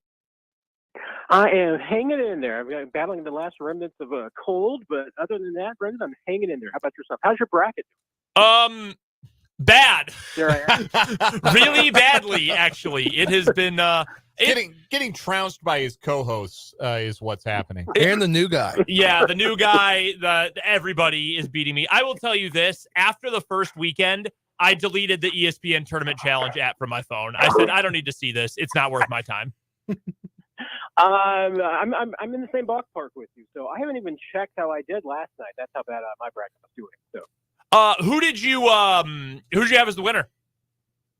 In an ill-fated decision, for some reason, I had the Baylor Bears going all the way. So yeah, that didn't work out real well. When you are putting a bracket together, we were the other day, right before the tournament started, we were talking about how everybody builds their own bracket. Are you someone who normally goes with the pick that is like somewhat believable, but kind of outside the box, so it's sort of a high risk, high reward pick? Not usually. I mean, in this case, I will admit, I mean, it was completely and totally of self-interest because the radio station here in Kansas City is doing a bracket of sound, and they had a bunch of clips of me sounding like an idiot that were grouped together with the Baylor Bears. So as far as Baylor went, was as far as I would go. So I very egotistically took the Baylor Bears, and that was a horrible, horrible mistake. Hey, I thought they were going to win over Clemson. I am no Clemson fan, and they keep proving me wrong. So we were in the same boat on that one, at least. Matt, it was almost an exact full week ago at this point. It was late Friday night last week when the Chiefs finally consummated a trade for L'Jarius Sneed to the Tennessee Titans. L'Jarius Sneed gets a lot of money, $55 million guaranteed. I think it was around 72 or 74 million total value, if I'm not mistaken.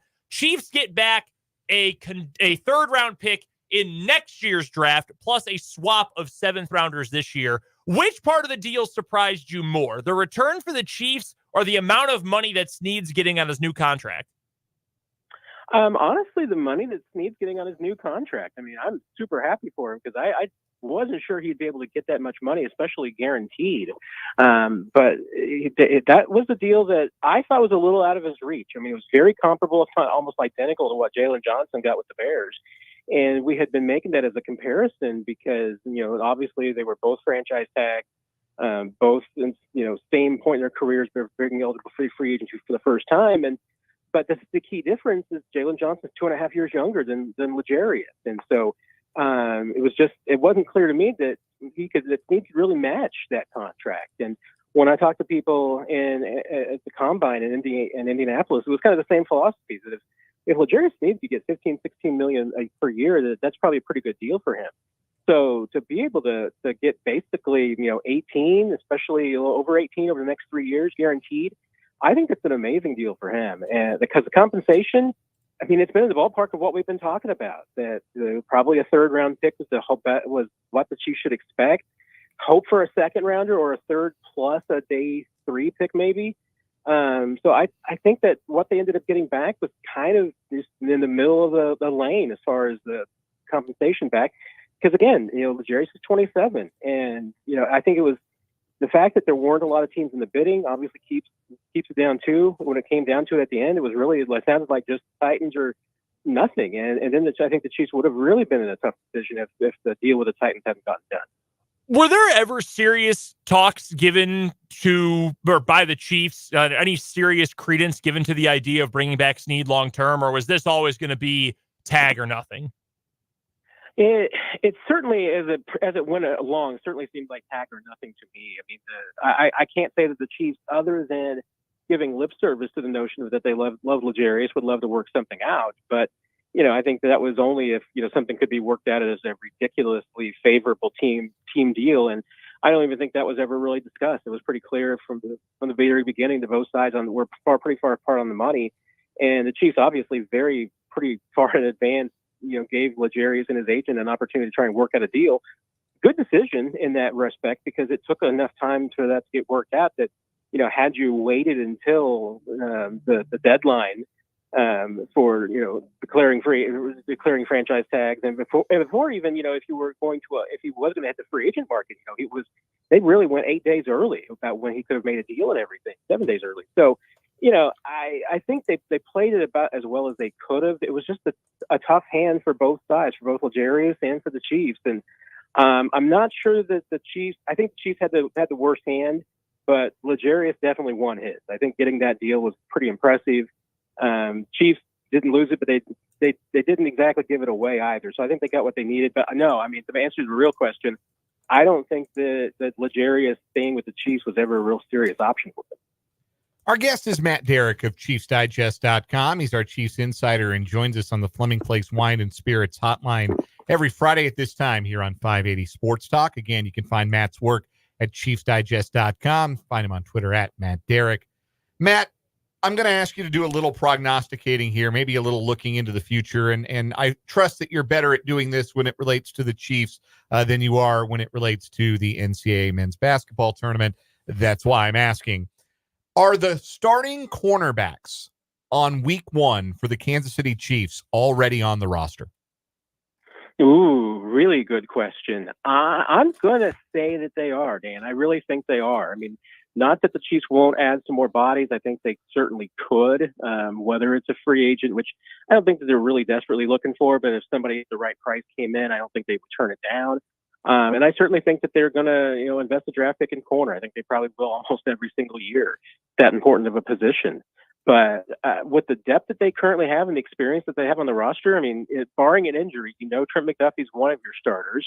And then you've got Jalen Watson, Joshua Williams, who I think are both capable of starting. They're hoping that Najee Johnson is going to be healthy enough to battle for one of those positions. Nick Jones, Echo Boydo were absolutely pushing people last year, so they should be in the conversation. I think they got Keith Taylor around.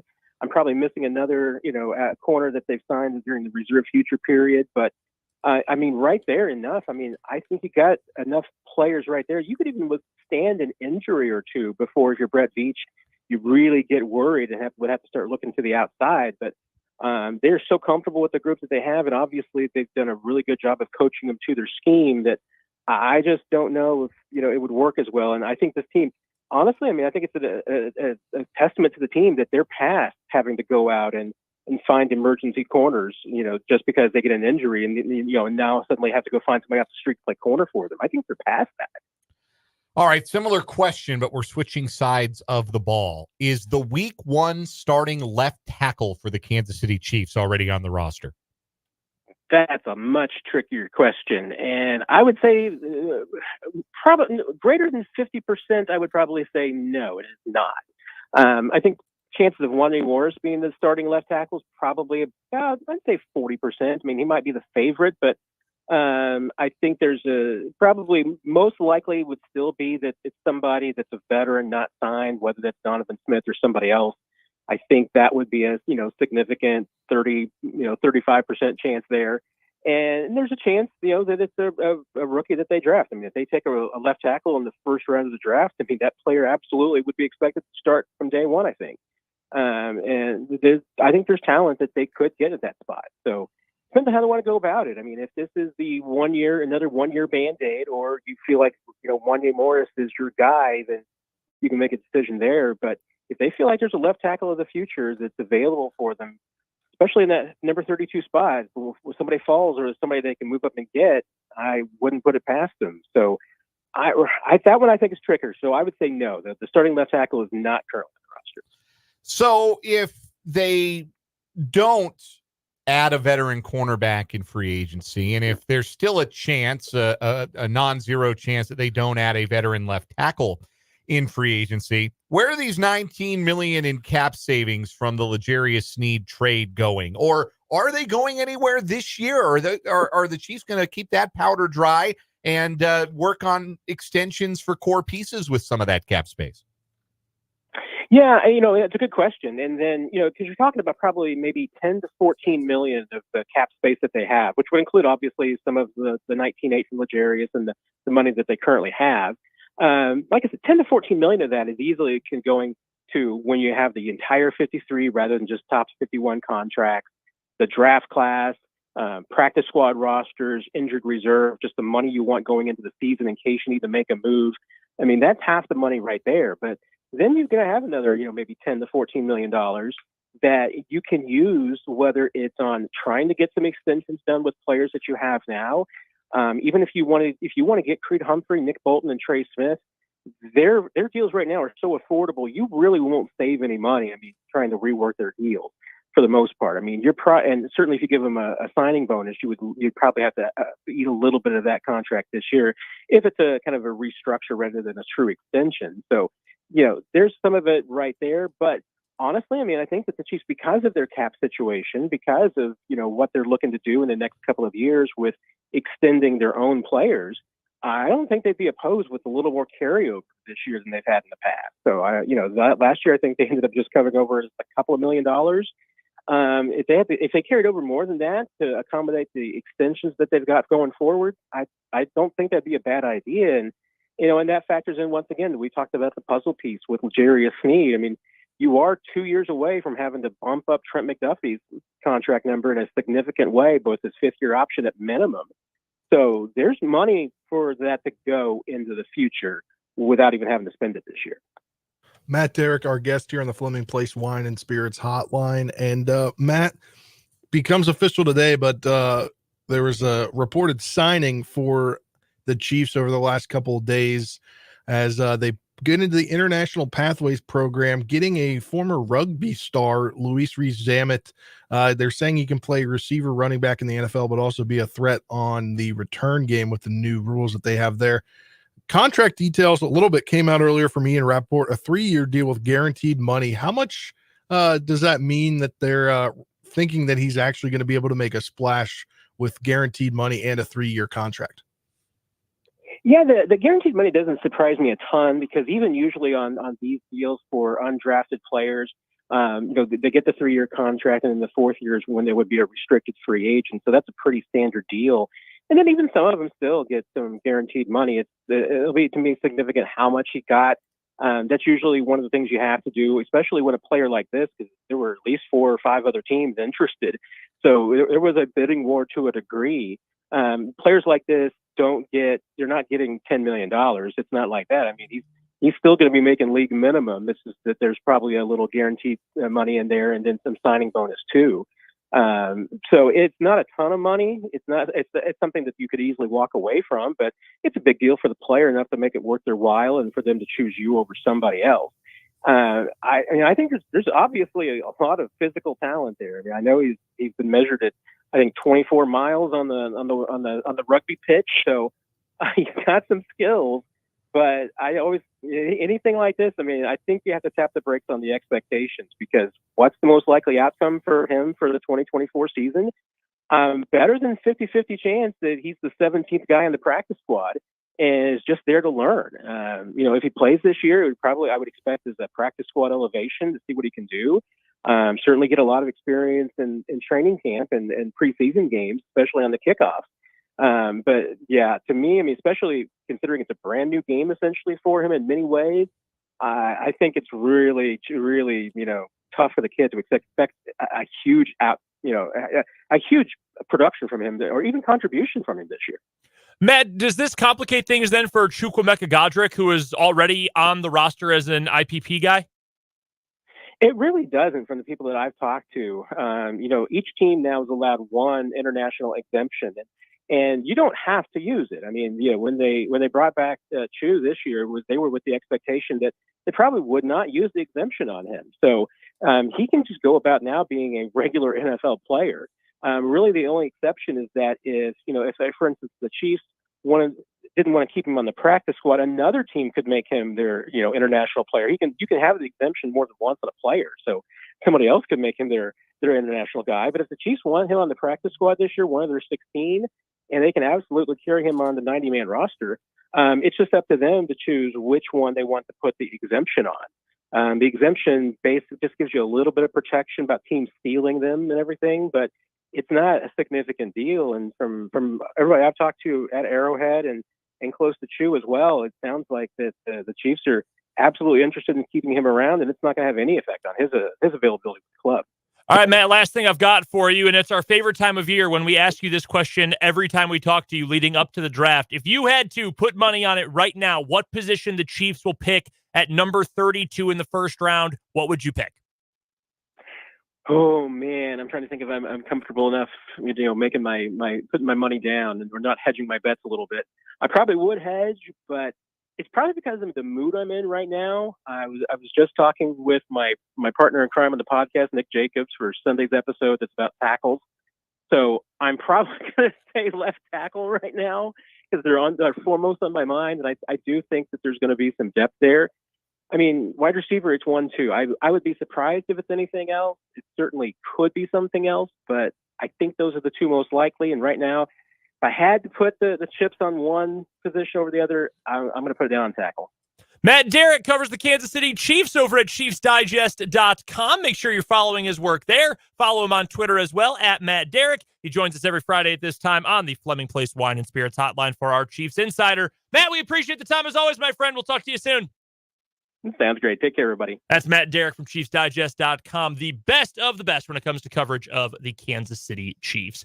We've got 1 hour left in a shortened edition of 580 Sports Talk today before the Sweet 16 begins. We'll get to our March Championship and what is wrong with you, today's 580 Sports Talk headlines, and a lot more. That's coming up after the news on 580 Sports Talk.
Hey now, it's the final hour of 580 Sports Talk for this Friday afternoon and the final hour of 580 Sports Talk for this week. I'm Brendan Dworzinski. That's Dan Lucero. That's Spencer Dupuis. We're here with you until 5 o'clock today. Pre-game coverage on Westwood One for their broadcasts of the Sweet 16 are coming up tonight. They begin at 5 o'clock, so we'll get out of here by then. We've got our 580 Sports Talk headlines in just a moment. We will also get to our March championship for What Is Wrong With You coming up here in a little bit. We'll get to your texts to the Top City Metal Supply text line, 785-272-9429. And we will also get to your comments on YouTube. 580 Sports Talk is the name of our YouTube channel.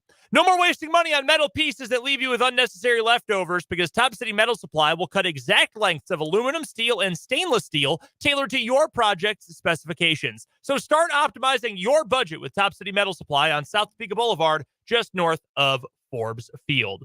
We've got plenty of headlines to get to, so let's dive right on into them today.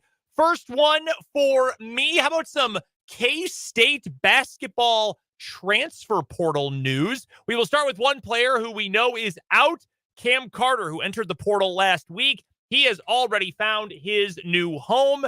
It is LSU. He is going to go play for Matt McMahon and the Bayou Bengals. Not really a surprise. This was sort of the feeling all along that that's where Cam Carter was going to end up. He was originally at Mississippi State, correct? If I'm not mistaken. Yes, that is right. Yeah. So that's where he originally was. He is transferring back to the SEC. I saw he's from Louisiana. Yep, from Donaldsonville,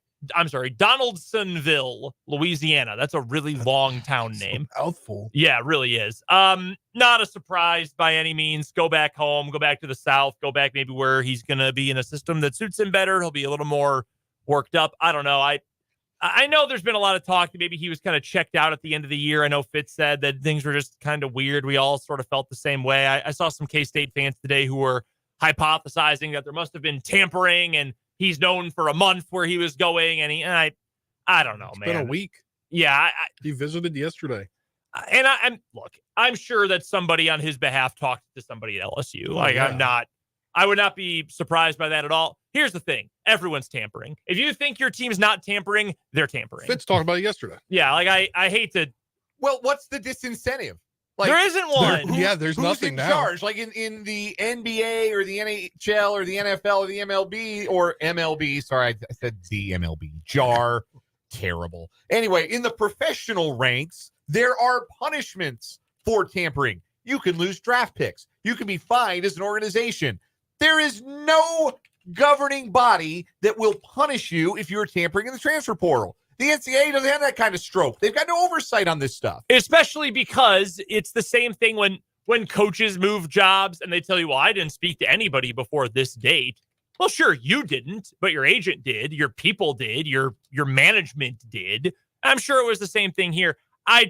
It doesn't bother me. It really doesn't. Every team is doing it. And if you want to tell me not every team, that's okay. I'm sure you love living in a place with cotton candy clouds and gumdrop houses. Like, I'm sure that world is great. I live in the real world, though. Every major college basketball team is doing this. There's no way West Virginia's new coach didn't tamper with his son. Yeah. Impermissible contact. He slept with the kid's mom, man. Cliff Kingsbury's thinking, so? Did you see that Cam Carter could get his revenge game?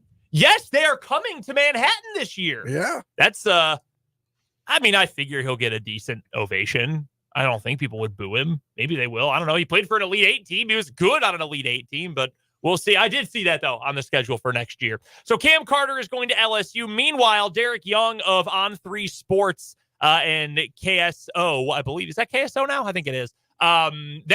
K-State, are hosting Terrace Reed, a big man from Michigan who was a big-time recruit coming out of high school. Some of that shine has come off, but if you are betting on the traits here, I think this makes a lot of sense for K-State. You got to get better in the post, even if, assuming he doesn't enter the portal, David Gasson does end up coming back. You need more help, and you need better depth. And I think that would make a lot of sense for K-State if they're able to nail down a recruitment for him. Yeah, they are dying for a big who, like, they've had bigs who are athletic, but don't give you a lot on offense. They've had bigs who have a little bit of a touch around the rim, but aren't super athletic.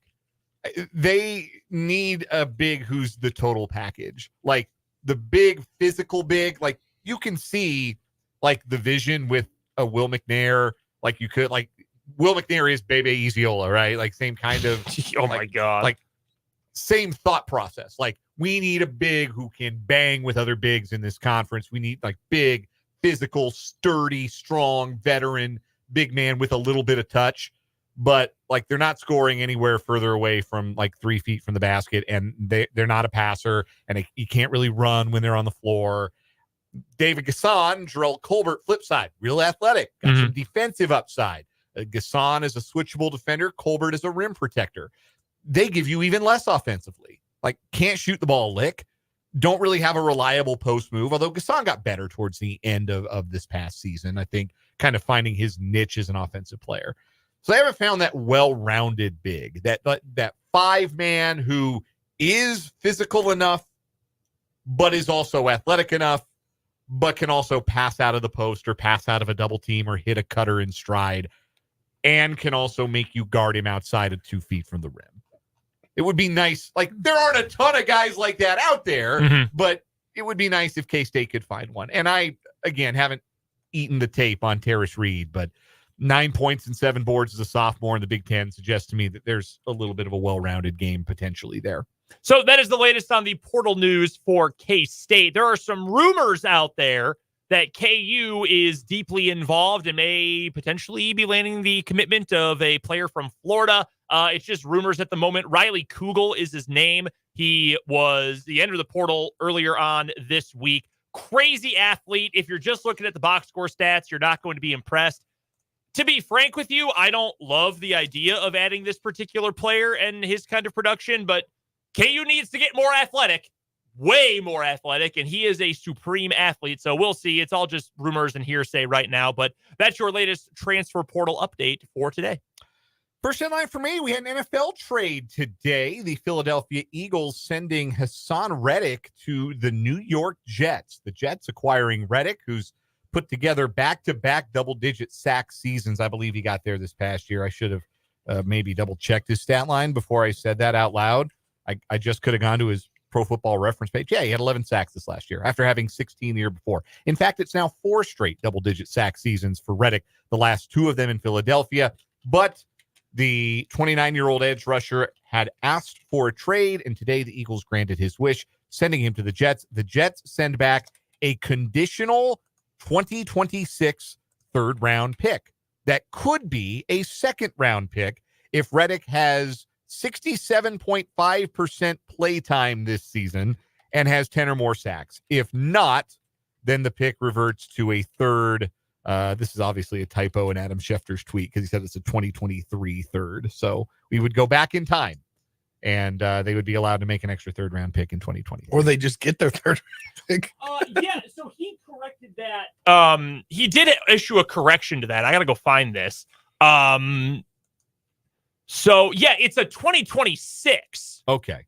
So it's 2 drafts from now. Yeah, so we talked about L'Jarius Sneed and said, man, how is he only worth a third-round pick a year from now? I think you look at Hassan Reddick, who has, over the last 4 seasons, compiled seasons of 12.5 sacks, 11 sacks, 16 sacks, and 11 sacks. And, oh, by the way, has played in every game in those 4 seasons. And he's only worth a third-round pick 2 years from now. That, to me, is surprising. Now, there are obviously different things when it comes to like contract value. They don't have that on Pro Football Reference, so I'm in the dark on that at the moment. But also, we talked about positional value. Like edge rushers are typically a little bit more valuable than cornerbacks, and Hassan Reddick may not be in the upper tier of pass rushers in the league, but he's pretty damn close and has produced at a high level. I'm very surprised that it's a third rounder 2 years from now. That is all it cost the Jets. Yeah, I am a little bit surprised by it, but I also saw someone else say that they thought this was a great return. It was Bill Barnwell. And the reason why, let me pull up what Bill Barnwell of ESPN had to say about this, his exact wording. This is a pretty impressive return for a player the Eagles might have cut if they didn't find a trade partner. Yeah, we're going to cut him? That's apparent. I mean, Bill Barnwell more tied in than I am. He also added, with that being said, if you're going to be all in with Rodgers, you can understand why the Jets would go after Reddick as their Bryce Huff replacement. I think Hassan Reddick is a better player than Bryce Huff. So did the Jets and Eagles essentially just trade? Essentially, yeah, no, that's essentially what they ended up doing. I would rather have Hassan Reddick than I would Bryce Huff, though. Yeah. Bryce Huff can do one thing, and he's good at it. He's good at getting after the quarterback. He has never played more than like 480 snaps in a season or something, though. He is a pass rush specialist. Hassan Reddick is a better player than that. So I get it for the Jets. I probably wouldn't have done that, though. Spencer, what's your first headline for today? We have the college coaching carousel continues. JMU has hired Preston Spradlin as their new head coach. Spradlin, sorry. He came from Morehead State, so he's in the NCAA tournament this year. So both teams were in there this year. He's coached the two-time OVC champions, 21 and 24. Overall, he has 140 and 109 record. I think that's an interesting hire for them. I will go a step further. He's a young up-and-coming guy, but he's 140 and 109. Yeah, I'll go a step further. I think this is the best possible hire James Madison could have made. He could have hired A.W. Hamilton. That would have been better. Eastern Kentucky. Oh, yeah. Sure. I could see it. I just, you're not going to find that many guys at this point in time, with coaches moving around so much and with how hard it is to keep teams together. You're not going to find many mid-major coaches willing to go to another mid-major who have been to multiple tournament appearances in a short period of time. I think that's an awesome hire. OVC is not the Sun Belt. Like, they're clearly a step lower. Yeah, but you're well, there's a couple things here. One, might have gotten turned down. The other thing is you kind of have to pull from lower. Yeah. I mean, there's the counterpoint. Are you going to take, they knew what was there with them in the Sun Belt.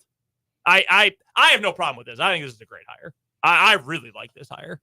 I think he's a great coach. And Morehead State, they've had plenty of success. We were talking about Kenneth Fareed the other day. Kenneth Fareed was awesome. That's a ways back. But they've had success over time. That's not an easy place to win. I do not think that Morehead State has a very well-funded athletic department, just based on what I know. It's a hard area to recruit to. So I think I'm a fan of the hire.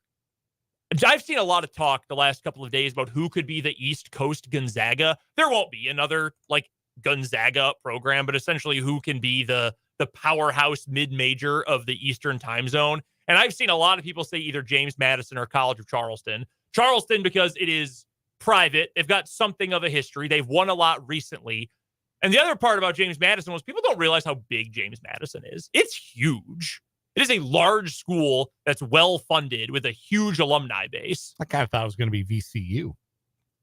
VCU. Because, yeah. I mean, they've had a lot of basketball success, for sure. Yeah, that's all they have is basketball. Diminishing returns. Well, same with Gonzaga, which is where the and Charleston. Comparison kind of comes closer to ringing true. I guess they've had diminishing returns with their head coaches. They go from Shaka to Anthony Grant to Will Wade to, I don't know who there's coaching there now. VCU's head coach, what's his name? Oh God, I should know this. Ryan Odom. UMBC guy. UMBC, Utah State, and Lenore Ryan. Yeah, he's been all over the place. Ryan. Yeah, so those are two programs that I would certainly agree with that talking point. I think they can be competitive long term just based on the kind of infrastructure they have around their respective programs. Next headline for me today on our 580 Sports Talk headlines. The women's Sweet 16 going on today. We already know that Oregon State took down Notre Dame in a fun game in the first Sweet 16 contest. Number one seed, South Carolina. They're taking on 4-seed Indiana. That game just got started. Laramie in the YouTube comments asked us a little bit ago, do you think South Carolina is going to win by 17? Yes. The spread is 16.5. South Carolina's average margin of victory is 30. or around 30. Now, that obviously gets smaller when you talk about conference play and high major opponents and whatnot. They are unbelievable. This is arguably the best team Dawn Staley has had, which is saying something for teams that had Aaliyah Boston and Asia Wilson and some of the best college basketball women's players of recent memory. They are a wagon. And the spread's 16.5. I don't want to advise anyone how to spend their money because I feel bad if my picks end up losing. But, I would say they can cover that. I would agree. Your other women's Sweet 16 action today on the West Coast in Portland. Number 2 seed Stanford taking on North Carolina State. What NC State making the Sweet 16 for the men and women. And number 1 seed Texas taking on 4 seed Gonzaga. Gonzaga in the Sweet 16 for both the men and the women as well. Yeah, their women's programs really kind of hit the gas here the last couple of years. Been very impressive. A couple of other I'm sorry, I cut you off. No, I was just going to say, I think that for Gonzaga, that's probably kind of the SEC men's basketball effect. Like Alabama, so much money, you literally do not know what to do with it. It's not going to the players. You got to do something with that money. Exactly. So why don't we invest in basketball? Let's give a big contract to a really good coach and put a bunch of money into basketball NIL. Yeah. And Alabama has been one of the best programs in the SEC in recent memory. And a lot of the SEC is like that now. That's a good basketball conference now, thanks in large part to their football money. Gonzaga is probably the same way. Well, shoot. I mean, we've got these contracts with ESPN, all these tournament units. This is a revenue sport. We don't have the other big revenue sport, but we're bringing in some pretty good revenue. Let's see where else this goes. Yeah. Good point. Thank you. You're welcome. A couple of other NFL notes to get to. A couple of players either reuniting or staying with their teams from last season. The Dolphins bringing back Raheem Mostert, 2-year contract, max of $9.075 million. Makes a lot of sense. Mostert with his speed is a really good fit in that Miami running game, although I think you do start to wonder a little bit as Mostert ages and continues to deal with injuries, just how much longer he's going to be an effective player. But it won't cost the Dolphins much to find out over the next few years if he can still be effective. Also, the Jaguars giving a 3-year contract extension to their leading tackler, linebacker Foye Oluokun. That's a good pronunciation. Thank you. He's such an odd player. They have given him so much money over time for being a linebacker that nobody knows about. And granted, you don't need to be a brand name to be a good player in the NFL, but I don't know. I don't understand this Jacksonville offseason at all. I just don't know what they're trying to accomplish. Going cheap in some places, way overpaying in other places. Their offense has gotten better on the line because Mitch Morse is an improvement at center, but the rest of their offense I don't think has gotten any better. I don't know. I don't understand the Jacksonville Jaguars approach. Oh, who's their GM, you ask? Trent Baalke, which really should explain all of it. Any other headlines for you today, Spencer? Not really a headline. We didn't get wall-to-wall baseball coverage on ESPN, but we're going to get wall-to-wall UFL coverage on Sunday. You got a pregame show, 2 games, and a postgame show, I believe. Yeah, we're going to have games on Saturday and Sunday this week. Easter UFL. I think we got like the UFL today or something. Is that what? Hell yeah. Is that what it's called? That rules. I don't know. That's awesome, though, if that is the case. It is. Yeah, the UFL today. And then they have UFL kickoff, I think they're also going to do. My wife and I already have plans to make the trip to St. Louis for a Battlehawks game this year. Oh, 2 years in a row. 2 years in a row. Making the pilgrimage. Dude, I want to be honest with you. It was an awesome environment. They filled the whole, I think it was, 33,000 at the Dome in America Center, the game I went to. It's like the 3rd biggest XFL crowd last year. It was a fun time. They've really bought into the team. They're also playing Memphis, who they should roll over, should steamroll, which is funny because their mascot is a steamboat. But yeah, have you been to a game? Have you been to a Defenders game? I have not. Man. I've missed the opportunities. Yeah. Are you going to claim a team? I am not going to watch one solitary second of spring football. I'm excited because I think there's going to be slightly higher quality football with a more condensed league, more concentrated rosters. That's the hope anyway. And I sincerely hope you enjoy it. But it's baseball season, and my basketball and hockey teams are going to the playoffs. So no time. I thought they canceled baseball season. They canceled it for one team in particular. Oh, okay. Yeah. Coming up on the other side of this break, we've got today's March Championship in What Is Wrong With You, plus your texts and your YouTube comments coming up on 580 Sports Talk.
find our champion for the month of March in What Is Wrong With You here on 580 Sports Talk. We've got 5 stories to get through. We'll pick semifinalist winners, and then we'll pick our champion.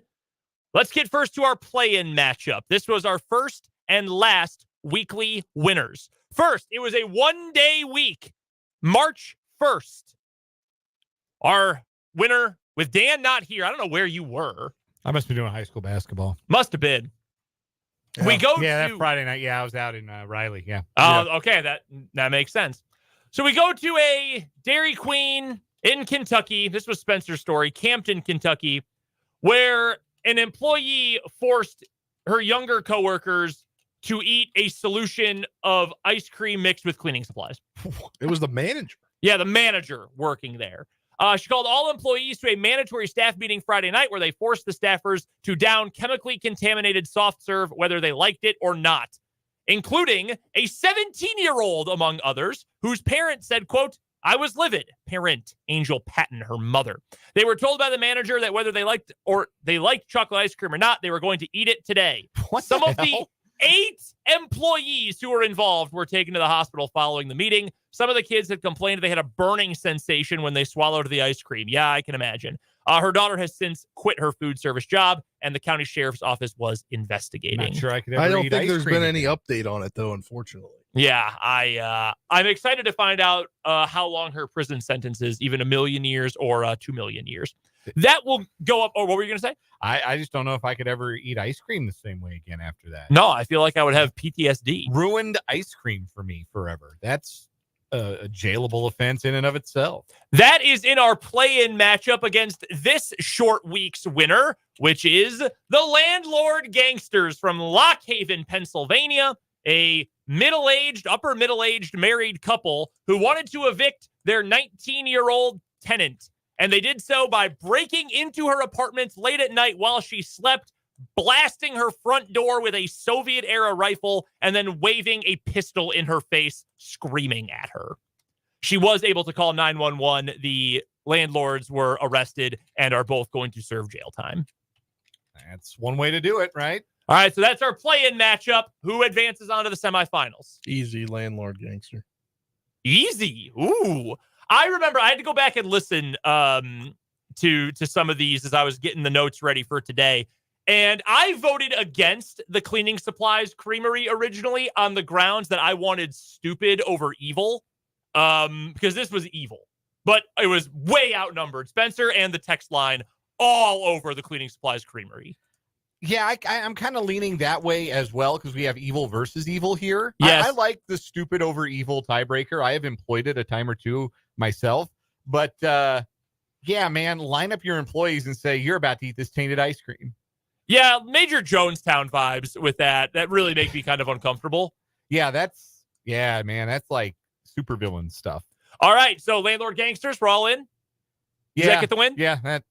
All right, so that one, was that what you were voting for, or were you voting for cleaning supplies? I was voting for cleaning supplies, but it sounds like I'm outvoted. Yeah, 2-1 there. All right, so the Landlord Gangsters take on our number 1 seed, the Burger King divorce incident. This guy loves grifting. That's just a small part. Yeah, that's just one part of the story. One of the 3 headings. You know how you go to like a Wikipedia page for somebody and there's like a great heading? Like you scroll down, it's like controversies. Early life, early career, post-career fame, controversy, Yes. personal life. There's Yeah. that says, dispute with nation of Italy or something Right. like that. Like there's a header that makes you go, oh man, this is going to be juicy. 17 divorces. Yes. So this guy has 3 of those. Jesus Lopez, 41 years old, Mission, Texas, scammed 3 people out of $21,000.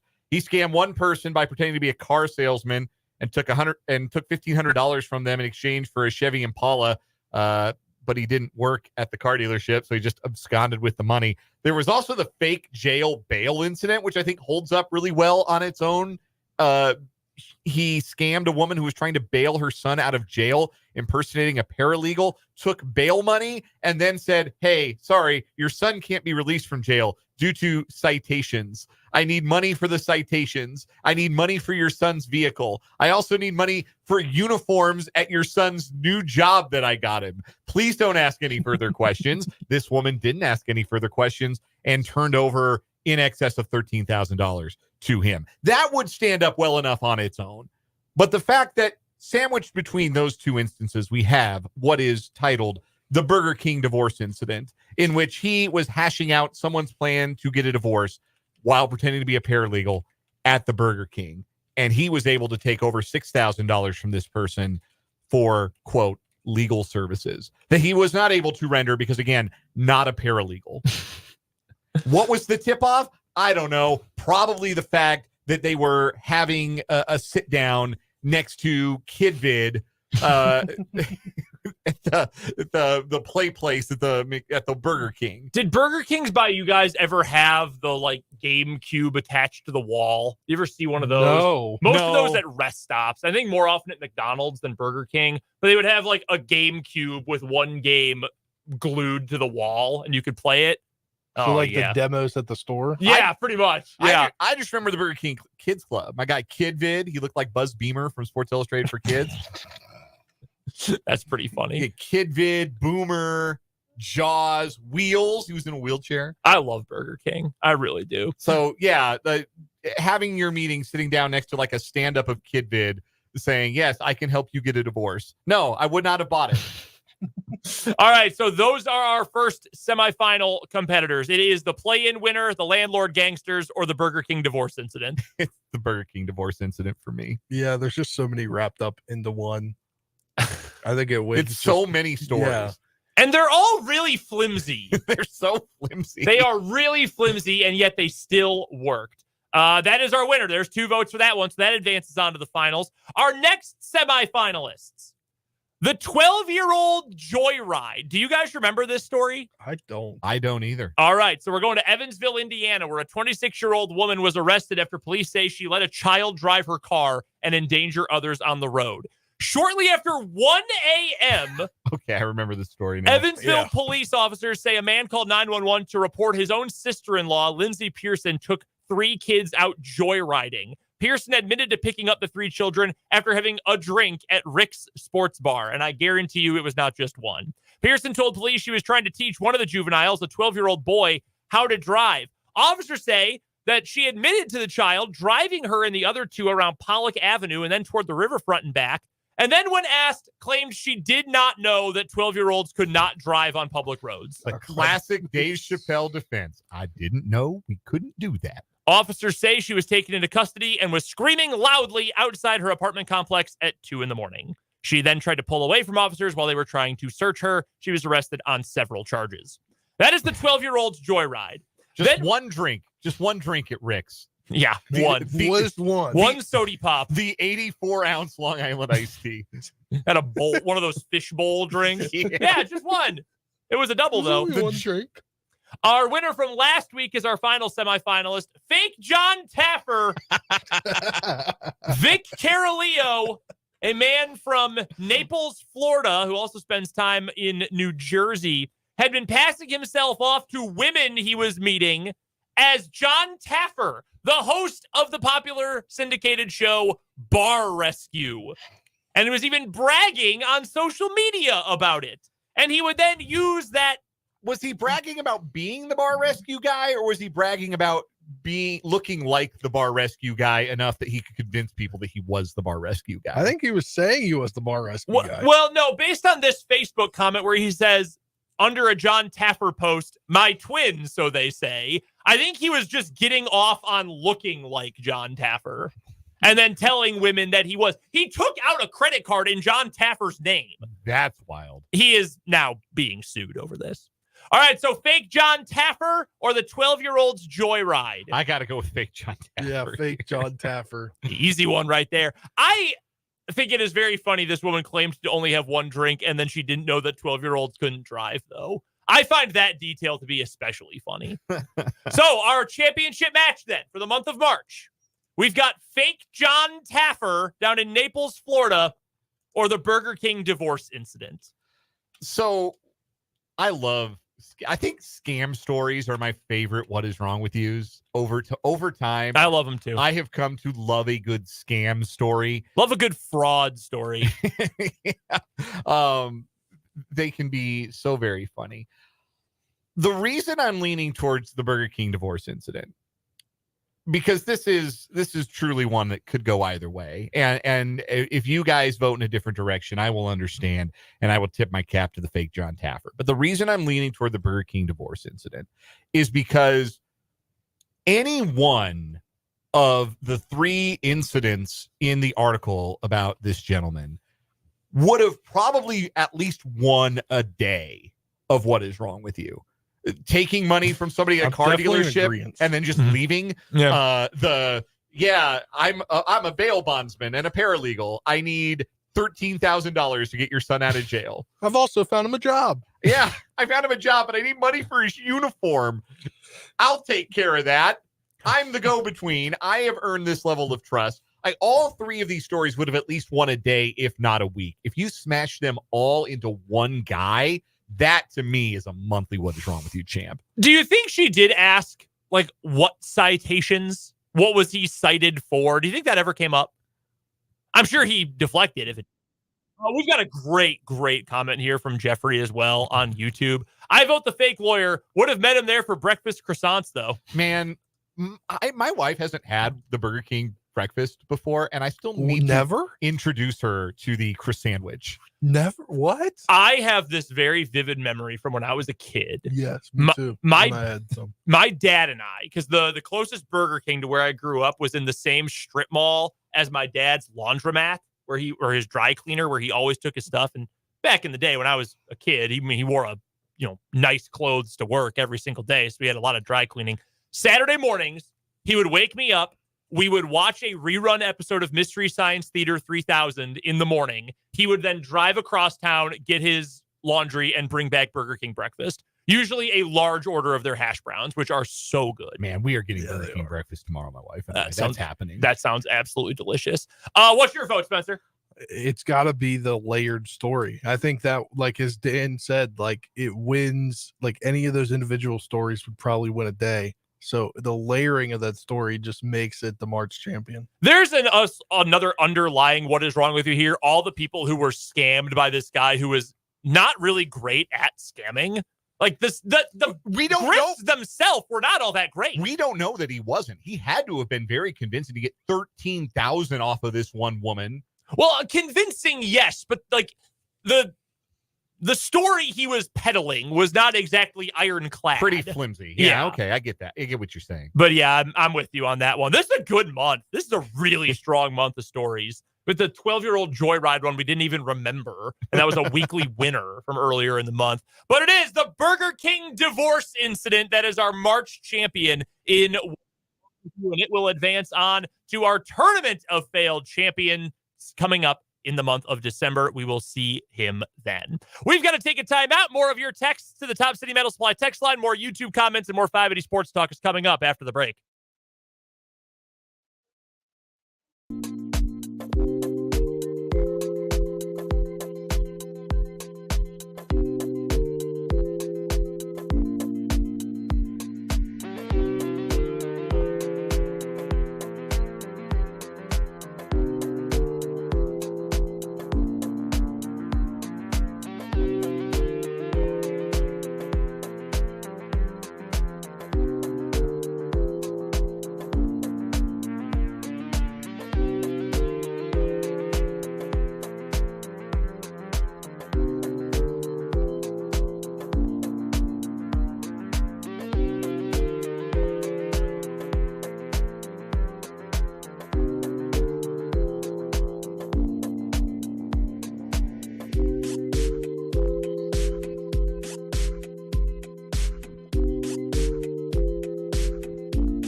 I'm not sure if it's a full what is wrong with you, but it is really funny. So the Division II men's basketball tournament is going on right now, men's and women's. There was a really good women's semifinal the other day that was on CBS Sportsnet that I was watching. You were tweeting about it, weren't you? I was, yeah. It was a heck of a game. Cal State San Marcos, also, guys, you're on actual cable. You are in millions of households right now wearing just god-awful uniforms. You got to wear something better than all black with a tiny little logo in the middle of your jersey. Got to be better than that on cable. Come on, Division II, you want to rep yourself well. Come on, Cal State San Marcos. But during the men's semifinal earlier today, I believe this was earlier today, if it wasn't last night, in Evansville, there was an AV problem during the game. And on the screen, they had the overlay for the gritty cam. Yeah. And it popped up unintentionally and was just playing over the game. See, we've all been to a sporting event, the new Kiss cam. KU does the Simba cam. You're supposed to hold up your baby like it's the Lion King, right? It's all these little silhouettes of a little guy doing the gritty. And this year at the NCAA tournament, all around the screen. Yeah, they wanted you to do the gritty cam. And something happened, and the overlay for it was just playing over the game itself. That's so funny. It is extremely funny. I was trying to figure out what it was at first. Is that guy grittying? And yes, indeed, it was indeed just a little silhouette doing the gritty. Not as good, not as funny as. Well, we want to make sure we pay our respects today to our fan of the game from Citi Field. It was opening day in Queens, and fan of the game, maybe a military appreciation segment of the game. But we've got a gentleman who served his country proudly. And he was greeted with a standing ovation at Citi Field. They showed him on TV. Technician, 5th grade from the United States Army. Salute to Seymour Wiener. Yep, that's a brave man. Yeah. Listen, you're tough enough to go through adolescence with that name. You're tough enough to serve the country. That's I think you go by a middle name. Be like S. Jonathan Wiener. It might be Weiner. We talked about this off the air. I have a friend I went to college with, good friend, did radio with for some years in college, and his last name was spelled like that, but it was pronounced Weiner. We're gonna put the gentleman on the screen here if you're on the YouTube chat, so you can see I'm not making this up. There he is. No, that's really technician, 5th grade, Seymour Wiener, United States Army. It might be Weiner. Very possible. That's a tough one to go through life with. That's one of those like Bart would call Mo at Moe's. Yeah. Hey, guys, I'm looking for a wiener. First name Seymour. Even Mo would have been like, nah, not happening. I'm gonna find you and I'm gonna use your tongue to paint my boat. Do you guys remember? I think he was a mayor or somebody in a political position that was like forced to resign. Are you thinking of Anthony Weiner? Yes, he was forced to resign that was Weiner. He was. Weiner. It was Weiner, all right. Yes. Oh yeah. Yes, and that's also a big part of why he didn't have a job anymore after a while. Yeah. So just the pronunciation of the last name is versatile, but happy opening day to Seymour Wiener. Also, from opening day yesterday, did you see what a fan somehow, or group of fans somehow got into the K? No, I did not. Oh, you did not? Behind home plate, and I don't know how they got this in, because it was a lot of fabric. A very large black banner that read, can you guess? Can you guess what it said? Did it say vote no? It said vote no. How do you get this in? I don't know if you guys all saw this out there yesterday from opening day. I got to go find a picture of it. But it is a large banner that reads vote no. It was hanging right next to the press box. It was a vertical banner, black fabric, white lettering on it that said vote no. I don't know whose pants you have to hide that in, how big and baggy your cargos have to be to fit that banner inside. I don't know how they don't stop you at the gate. Just got a very sturdy back. Apparently so. This is getting hotly contested. I mean, understandably so. You're dealing with people's money. Obviously, there's going to be strong opinions of it, but this is going to get nasty right down to the vote, which is coming up next week. Yeah. Tuesday. Yeah, I was going to say Tuesday. Yeah, the sales tax in Jackson County will be voted on Tuesday. I've had some people tell me they think that no is going to win, which would shock me personally. I have no idea which direction this is going to go. I suspect yes will have the votes, and that will basically be the go-ahead for the downtown ballpark and the go-ahead for the redevelopment of the Truman Sports Complex when the Royals aren't there anymore. I think yes is going to have the votes. I think there's some very loud online voices who say no, but online's not real life. Mm-hmm. And I think in real life, you just have a lot of people who are like, oh, yeah, it'd be cool to have a downtown ballpark. And they're not thinking about the rest of it too hard. Or how long did that banner stay up? That's a good question. I actually don't know. Because I just got a peek at it and I didn't realize it was like a banner. Yeah, it's not like a sign. Yeah, it wasn't like a cardboard sign. No, it was a huge banner. Yeah. It hung over the overhang. That's like, why down to the next level. I think that's why if anybody took it down is because it went down so far. Yeah. I don't know how you get that in. I think the other thing too is if you're not terminally online like some of us unfortunately are, you probably just hear, well, the Royals say they might move, and you think, well, we can't have that happen. Yeah, there are a lot more people that say, yeah, they might be voting yes because the alternative is the Chiefs and Royals playing on the other side of the state line, and we just can't have that. Yeah. So yeah, I would be pretty surprised if it doesn't pass, but also the no voices are organized and loud. And so I don't think it's certainly not going to be a landslide one way or another. We'll find out Wednesday on the show what the situation with the tax in Jackson County is. Right now, though, we owe you one more commercial break. We'll come back, finish up 580 Sports Talk for the week.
up 580 Sports Talk with a quick final word. We're out of here early today because we've got NCAA tournament coverage from Westwood 1 coming up at the top of the hour. First things first, final word, Spencer.